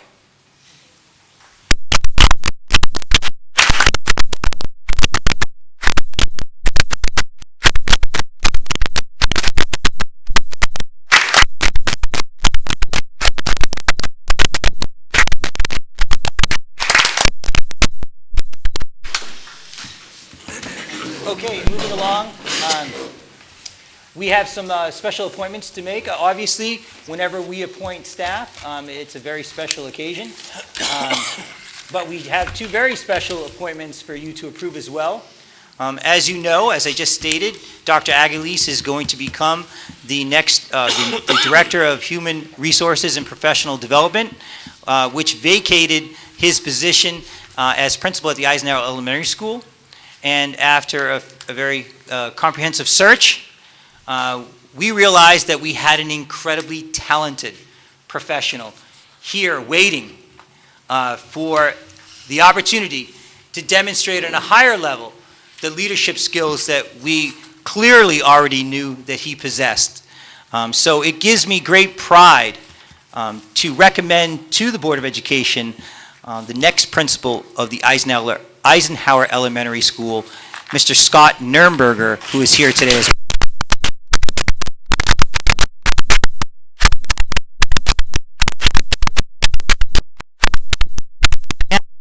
Naturally, the young lady sitting next to him is not very happy with me.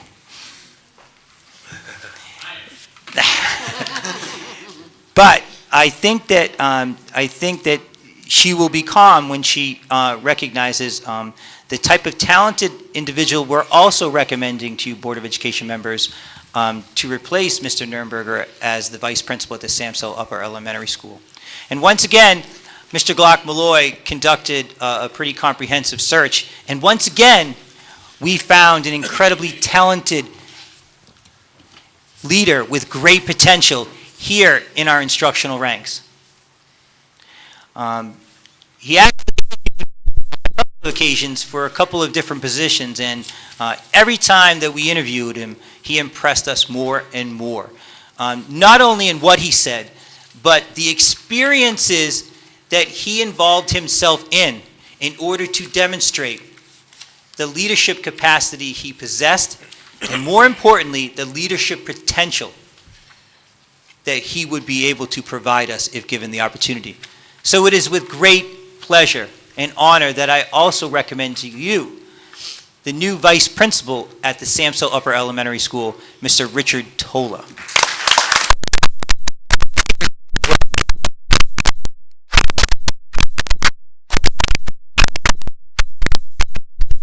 That concludes my report. Thank you, Dr. Labby. Mrs. Fitzsimmons, congratulations on a well-deserved retirement. We hope that your retirement is as rich and rewarding as your time here at Sayreville has been for our students. Mr. Nurnberger, congratulations on the principalship of Eisenhower School. Please make sure you pass all of your Let the Children Lead notes to Mr. Tola, because that program's going to have to get off the ground hopefully a little quicker than usual this year. But congratulations. We know you're going to make a great principal over at Eisenhower. And Mr. Tola, congratulations to you in your first step in administration as a vice principal at the UES. You're going to have a great mentor working under Mrs. Stacy Coglianese. I have to get used to saying that. But you're going to have a great mentor with Stacy, and we expect great things. You've done a great job for us, not only as a teacher, but also in all the other activities you've been involved in as a coach, member of the Blue Ribbon Committee, a member of the Vision 2030 Summit. So we're looking forward to some great things. Any board members with comments on personnel? Kevin, I have to Yes. abstain on D, number 22, Cheryl Balka. Okay. Anyone else? Dr. Labby, back to you.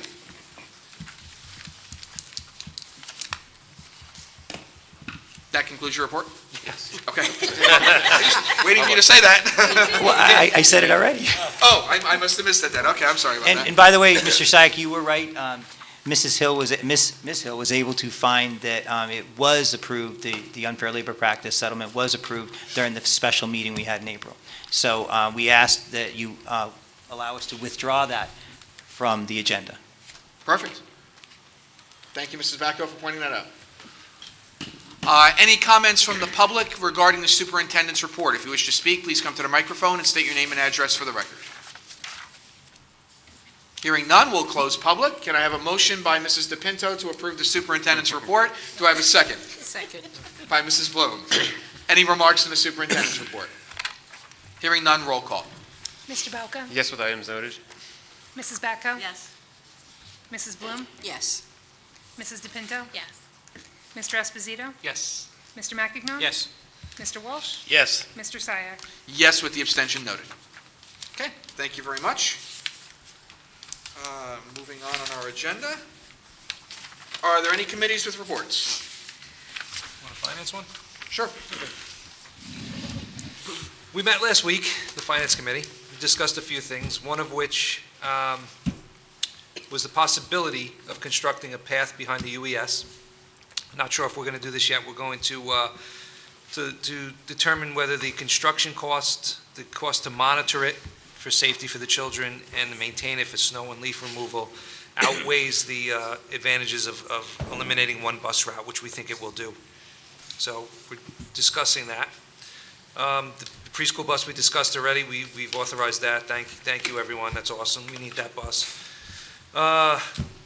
Regarding child nutrition, we all know we're looking at this closely these days, and we have a POS system, so we're looking to see what our top items are, top selling items.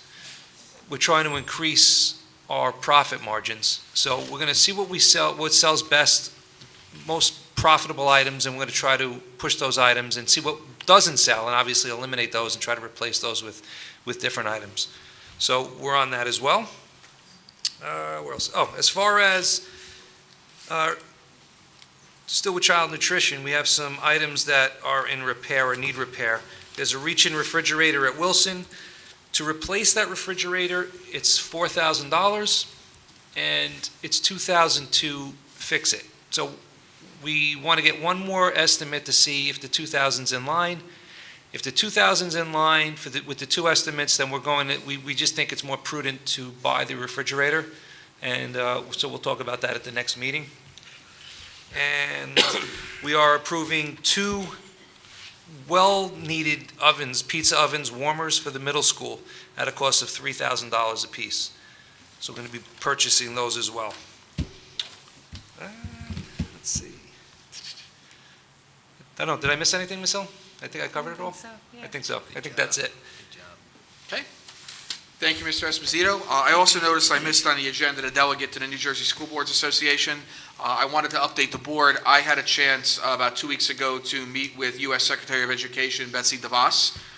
It was a interesting meeting. We certainly did not move her whatsoever with regard to her position with regard to school choice or vouchers or other educational alternatives. But what was encouraging is we did at least begin a dialogue, so at least the National School Boards Association will be at the table, hopefully as the U.S. Department of Education moves to implement their plans and can get feedback from school boards. She was also actually very impressed with a lot of the stories that I shared from Sayreville. I talked about our Future Teachers program and what the success was from that program, not only in terms of perpetuating the profession, but also in the students who embark on that program in their senior year of high school and discover halfway through that being a teacher is not what they want to do. And she understood the fact that having students have an opportunity to explore careers in that depth, have it be relevant, have it be hands-on, and discover in high school before they shell out a whole bunch of money and a wasted year in college to discover it's not what they want to do. She was very impressed about the fact that we've got that program here in Sayreville. She was also impressed with the fact that we're exploring the opportunity of doing career academies so that we broaden that perspective, not only to be a program that's offered in the latter part of high school for one educational career choice, but something that can be offered starting freshman year that will allow students to start on a trajectory, and if they like it, if they've discovered their passion and what they want to do, proceed through it through their high school years, and if not, through their sophomore or junior year, perhaps change and explore other career paths and try to find themselves during high school. So she was really encouraged about those types of programs. The one thing that she did say to us that my executive director kind of stepped on my foot and stopped me from speaking was that she did indicate to us that she does not believe that public education and public schools can be all things to all people, and we need to figure out what we're good at and specialize in those areas. And as you know, public education was founded on the premise that we serve all regardless of economic ability, regardless of academic ability. That's our premise. So our executive director kind of stepped in at that point before I could open my mouth and do any damage and kind of redirected the conversation. But it was a very productive meeting. So I have a question. Yes. Congratulations on that, by the way. It's a great meet. I don't know how Washington works, so forgive my ignorance, but were you able to get on an invite list for future meetings? Because I'm sure this isn't the last educational meeting she's going to be holding. We've opened up a dialogue not only with her, but also with her chief of staff. So Excellent. Those conversations will be ongoing with our NSBA staff and her chief of staff. Are there any future meetings set? There- Potential future meetings? Not that I'm aware of in terms of a specific date, but I know that dialogues are occurring. Excellent. Thank you. Awesome. Any other committees wish to report? Mrs. Bloom? Okay, student achievement. Most of the standard-based information was already given out, but I'll repeat it because it is worth repeating. Mrs. Stuber prepared a brief presentation for the teachers to use with their students so that the students could understand that. There is a parent information night, which is Wednesday, October 18th at SAMSO at 7:15, immediately following the PTO meeting. We are planning to recognize student academic achievement through an award, possibly the Presidential Award for Academic Excellence. District initiative updates, looping continues in grades K and 1, all the elementary schools, and K through 1 teachers have received materials from Fontes and Pinnell Classroom and have begun to use them in their daily lessons. Feedback is very positive. Follow-up, the High School Academies Committee, comprised of teachers representing all content areas, discusses options for academics, which would build on their current course offerings, and the group is looking at academy models to use in other districts, that are used in other districts. That's student achievement. Thank you. Next, Blue Ribbon Blue Ribbon. Committee. Okay. We had our Blue Ribbon Committee meeting. Dr. Labby brought in the demographics of the district and also the student population projection, which, interestingly enough, the numbers that were projected that we were going to reach in 2022, was that it, Dr. Labby? 2022, we're almost there in some schools. So, again, we wonder how these people who conduct these surveys figure out their numbers, but obviously we're growing faster than they thought. Mr. McEnone brought us up to date on new developments, and the number of affordable housing that we are required to build is 500 and something, not 7 something, which, is the number that's out there, but we've already been given credit for affordable housing that we have, so the number is lower. We have decided that as a group, we will attend the presentation given by the new developer for the point.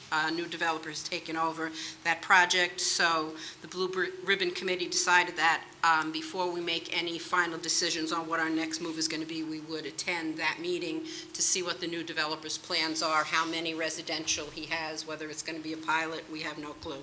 But, we're going to do the best we can to get ahead of these projects, or get an idea of what we can do.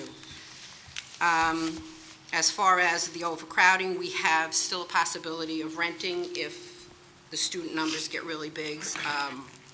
The renters that were using Sacred Heart are now in St. Mary's, so Sacred Heart is available if we should need a building in a pinch. And of course, the final piece was that we might need a referendum to do repairs in order to get up to speed on everything that needs to be done in the buildings before we can even put out for a referendum for a new school.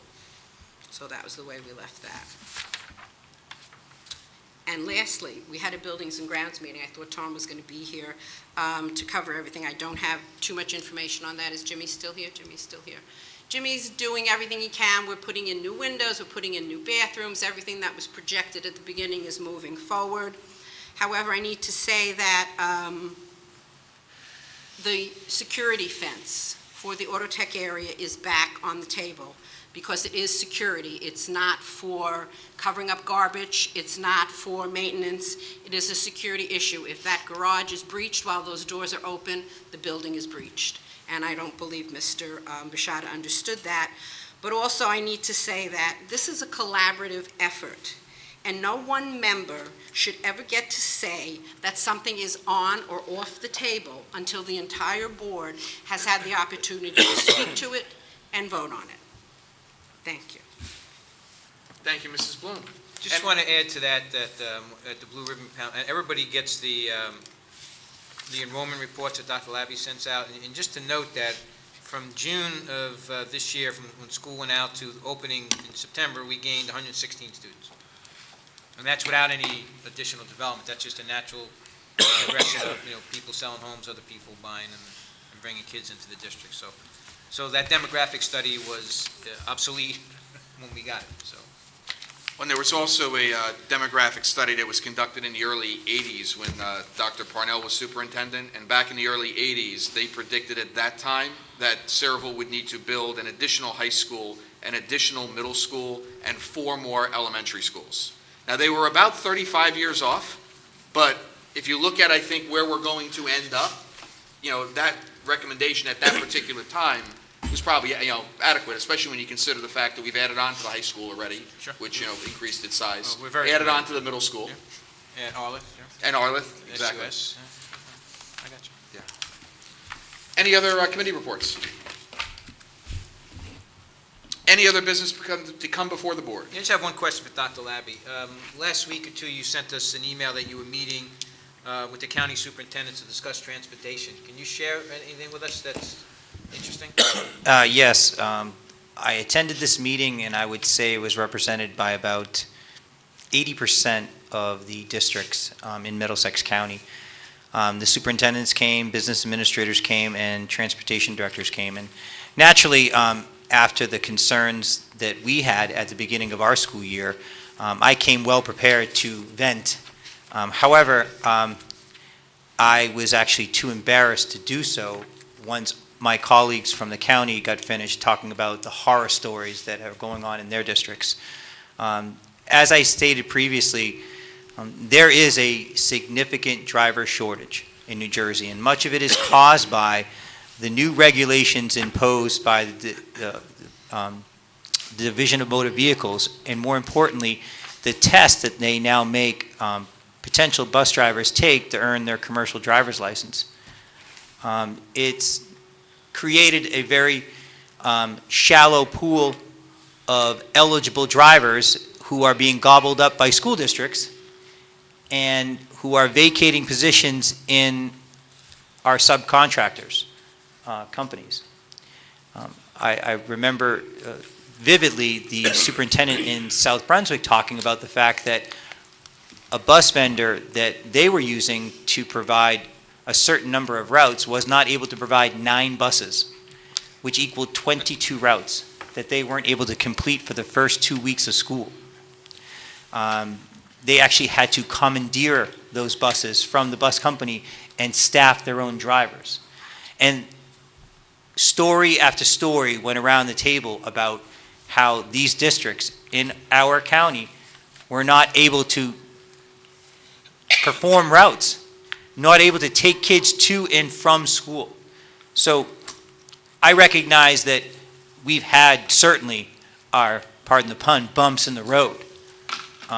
But we have not had the circumstances that other districts in Middlesex County have had with regard to bus vendors not performing routes. So we clearly have a lot of work to do to improve our efficiency, to improve our performance, but based upon what I heard during that meeting, we are head and shoulders above what some of the other districts are going through.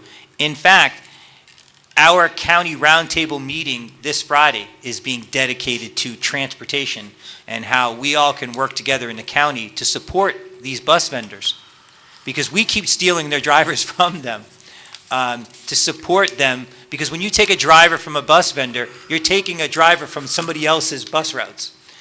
So we're going to work together to try to see how we can help our bus vendors solve this very, very real problem with the driver shortage.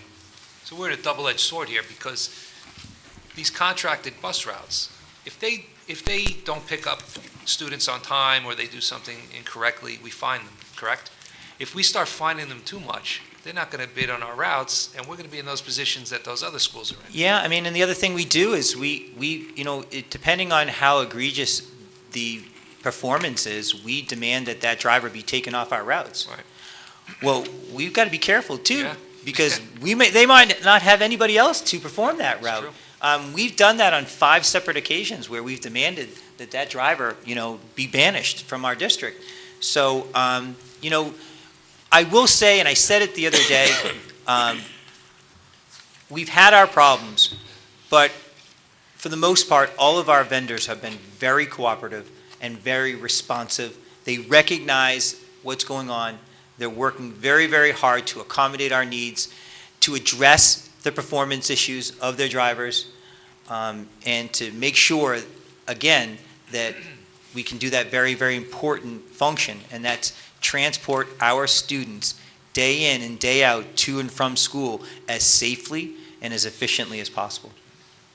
Hey, Kevin, is there any possibility you can, and I'm not sure if this is the correct person or not, but ask Dr. Feinsod to lobby the state in any way to lower the, I mean, these bus drivers have to know how to fix mechanically the buses if they break down. That's one of the things that And we're it's just almost going to be discussing unrealistic too, what we're asking lobbying. them to do. Is there any way to, Absolutely. You guys can get I don't know if involved? that's reg or if that's state law, but that would be the appropriate place. It's to- regged, to- and Mr. Esposito is absolutely correct. They now not only have to demonstrate their understanding of driving rules and regulations, they have to know the mechanics of the buses. One transportation director said that he has failed the test. And the other thing they do is you can't take the same test twice. Bus mechanics are struggling passing the test. And they're struggling with the mechanics questions that are in that test. So I don't know whose idea it was to change the test and to include some of the questions that I've learned about. But as Mr. Esposito said, our association is going to begin the process of lobbying the state government so that we can potentially get the DMV to back down a little bit. I'll speak to Dr. Feinsod about that and see if there's an opportunity for New Jersey school boards to get involved Great. Thanks. in that, whether it's regulatory or it's state law. And as far as knowing the mechanics of a bus, my car battery died a couple of weeks ago, and I couldn't find it in the car. I always thought I knew where the car battery was. It's in the glove box. They don't put them there anymore. Look in the glove box. Yeah, they don't put them there anymore. Lastly, Dr. Labby, is the student disciplinary hearing still on for Thursday? Do you know it? Mr. Walsh, can you make it? What time is the meeting again? 5:30? I should be able to make it at 5:30. Then it's on, Mr. McInerney. Even if it's just one, then we still need to have it. Right. I agree. Okay. Thank you, Mr. Walsh. Any other board members with other items or new business? I have an item. You have an item. I mentioned it a couple of weeks ago in one of my summaries. I've received a lot of inquiries from parents about potentially live streaming Board of Education meetings. I wanted to get your feedback on that. I know that we've discussed it at various times, and I know that some of the sentiments that have been expressed is the fact that we think it's important, particularly if you're going to ask a question or make a comment, that you come and you're present at the Board of Education meeting. In responding to, several of our community members, I did say that I would mention it. So are there any thoughts about even just live streaming the meeting so people can watch the meetings at home and maybe have to come to a meeting to ask a question or express a concern? The meetings Andrew is incredibly efficient in terms of getting the meetings up on our website as early as, I think, 9:30 sometimes in the morning. I'm not sure, now, Mr. Glock-Malloy, if you're not noticing, is sweating right now as I'm saying this. But he and I have talked about this before, too, and I think the district, if we don't have the capability now, I think we could potentially have the capability to do so. We do have the capability, so I just am interested to learn, what your opinion is on, at the very least, just live streaming it so people can watch it from their homes. What were they citing as the reason for live streaming versus the delay? Did they want to interact with us by webcam, or did they want to run down here to comment live before the meeting ended?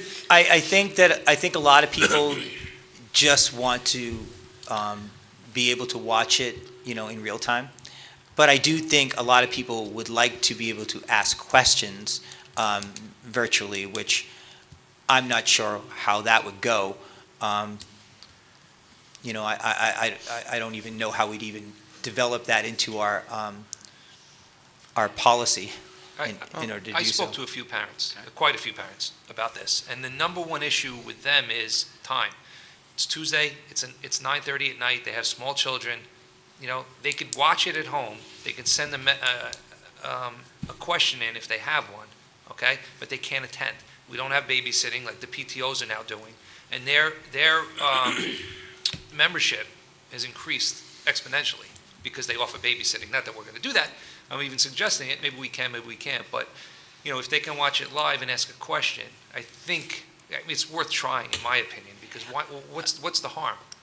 Well, I just would be cautious about the number of We'd have to questions. limit it, of course. I mean, Yeah, they- because questions so- on a live stream could, And then, we have no way to control and it. I mean, then, it could be. and then show that who might that give person- somebody the opportunity, I mean, again, I know that this would not be one of our parents that would do something like this, but you could have someone that's not a parent in this community making an inappropriate comment or asking an inappropriate That question. was my next question. So there would have to be some form of filter, or, Right.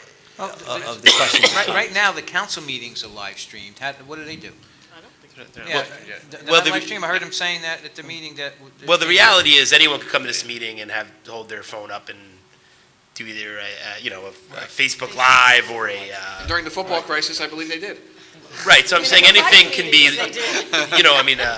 there's a couple different apps where you can do it, live stream anything just without our permission, they can just hold it up and do it.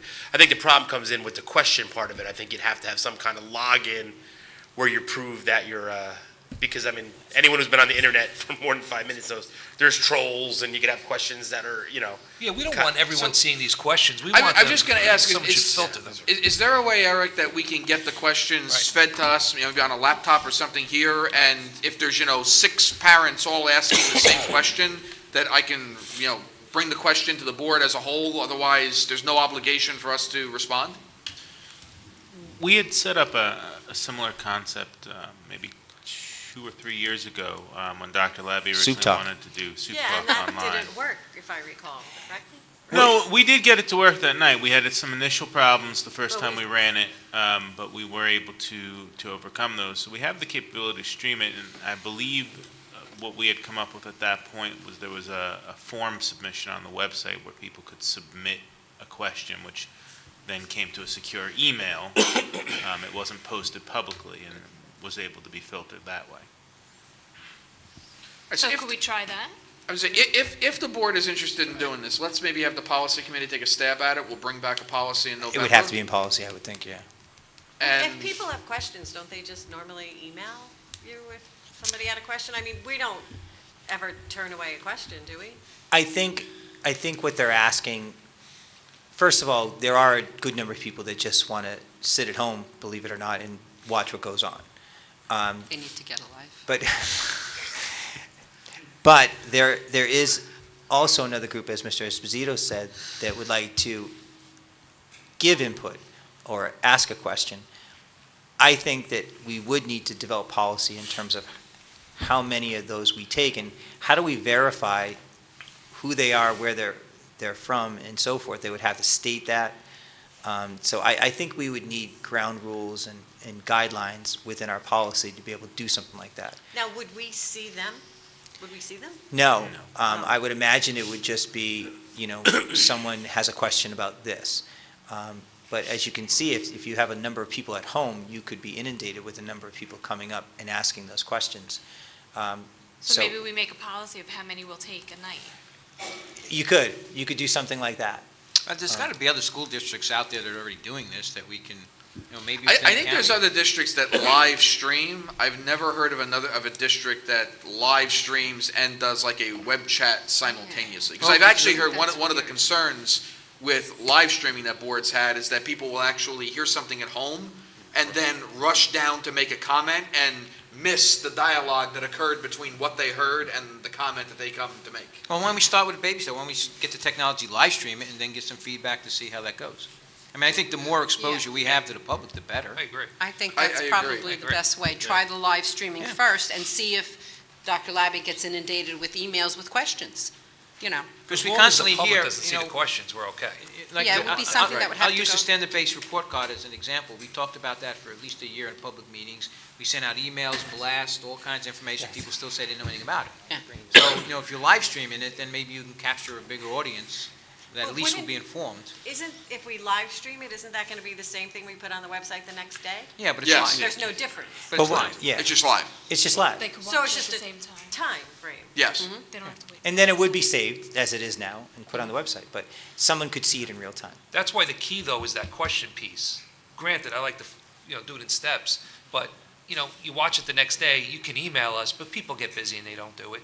So maybe they would do it that night. you know? I think it's a thing I think we should at least look into it. As I said, I think we just need bylaws Right. indicating how many questions we would take from, from the virtual side of this, as well as in person. And the other option is, I mean, if we wanted to go, kind of an intermediate step, you do the live stream and you make it in our policy that, look, we're not entertaining questions from, at home. You've got to come here to ask a question. Could do But that. certainly, if you want to provide us input and feedback, and only we can see the input and feedback as the dialogue is going on, that might be another way to start out by shaping the dialogue without feeling that we have to do Q&A with, 100 questions a night. Well, and like Mr. Glock Malloy referenced, before that one time that we used that experiment, we did ask for questions, and, I did receive about 10 questions that I addressed during it. Right. So we could develop within the bylaws, if you're going to ask a question, there is a certain period of time to ask those questions, and we'll get to a certain number of them, as many as we can. And couldn't they send the questions before that night, too? Would that be okay? If They had questions could, and they but- couldn't make it here? Right, they could, but I guess if there was something pertaining to a presentation or something like Right. that, they wouldn't be able to do that in advance. But it's certainly on agenda items they could, and certainly on anything else they could, We have hair and makeup in the budget? just for me. All right, so is anyone on the board opposed to the policy committee looking into this and bringing back a recommendation at the November meeting? We have direction. Well, we have to have a A policy governance committee meeting pretty soon, please. Yes.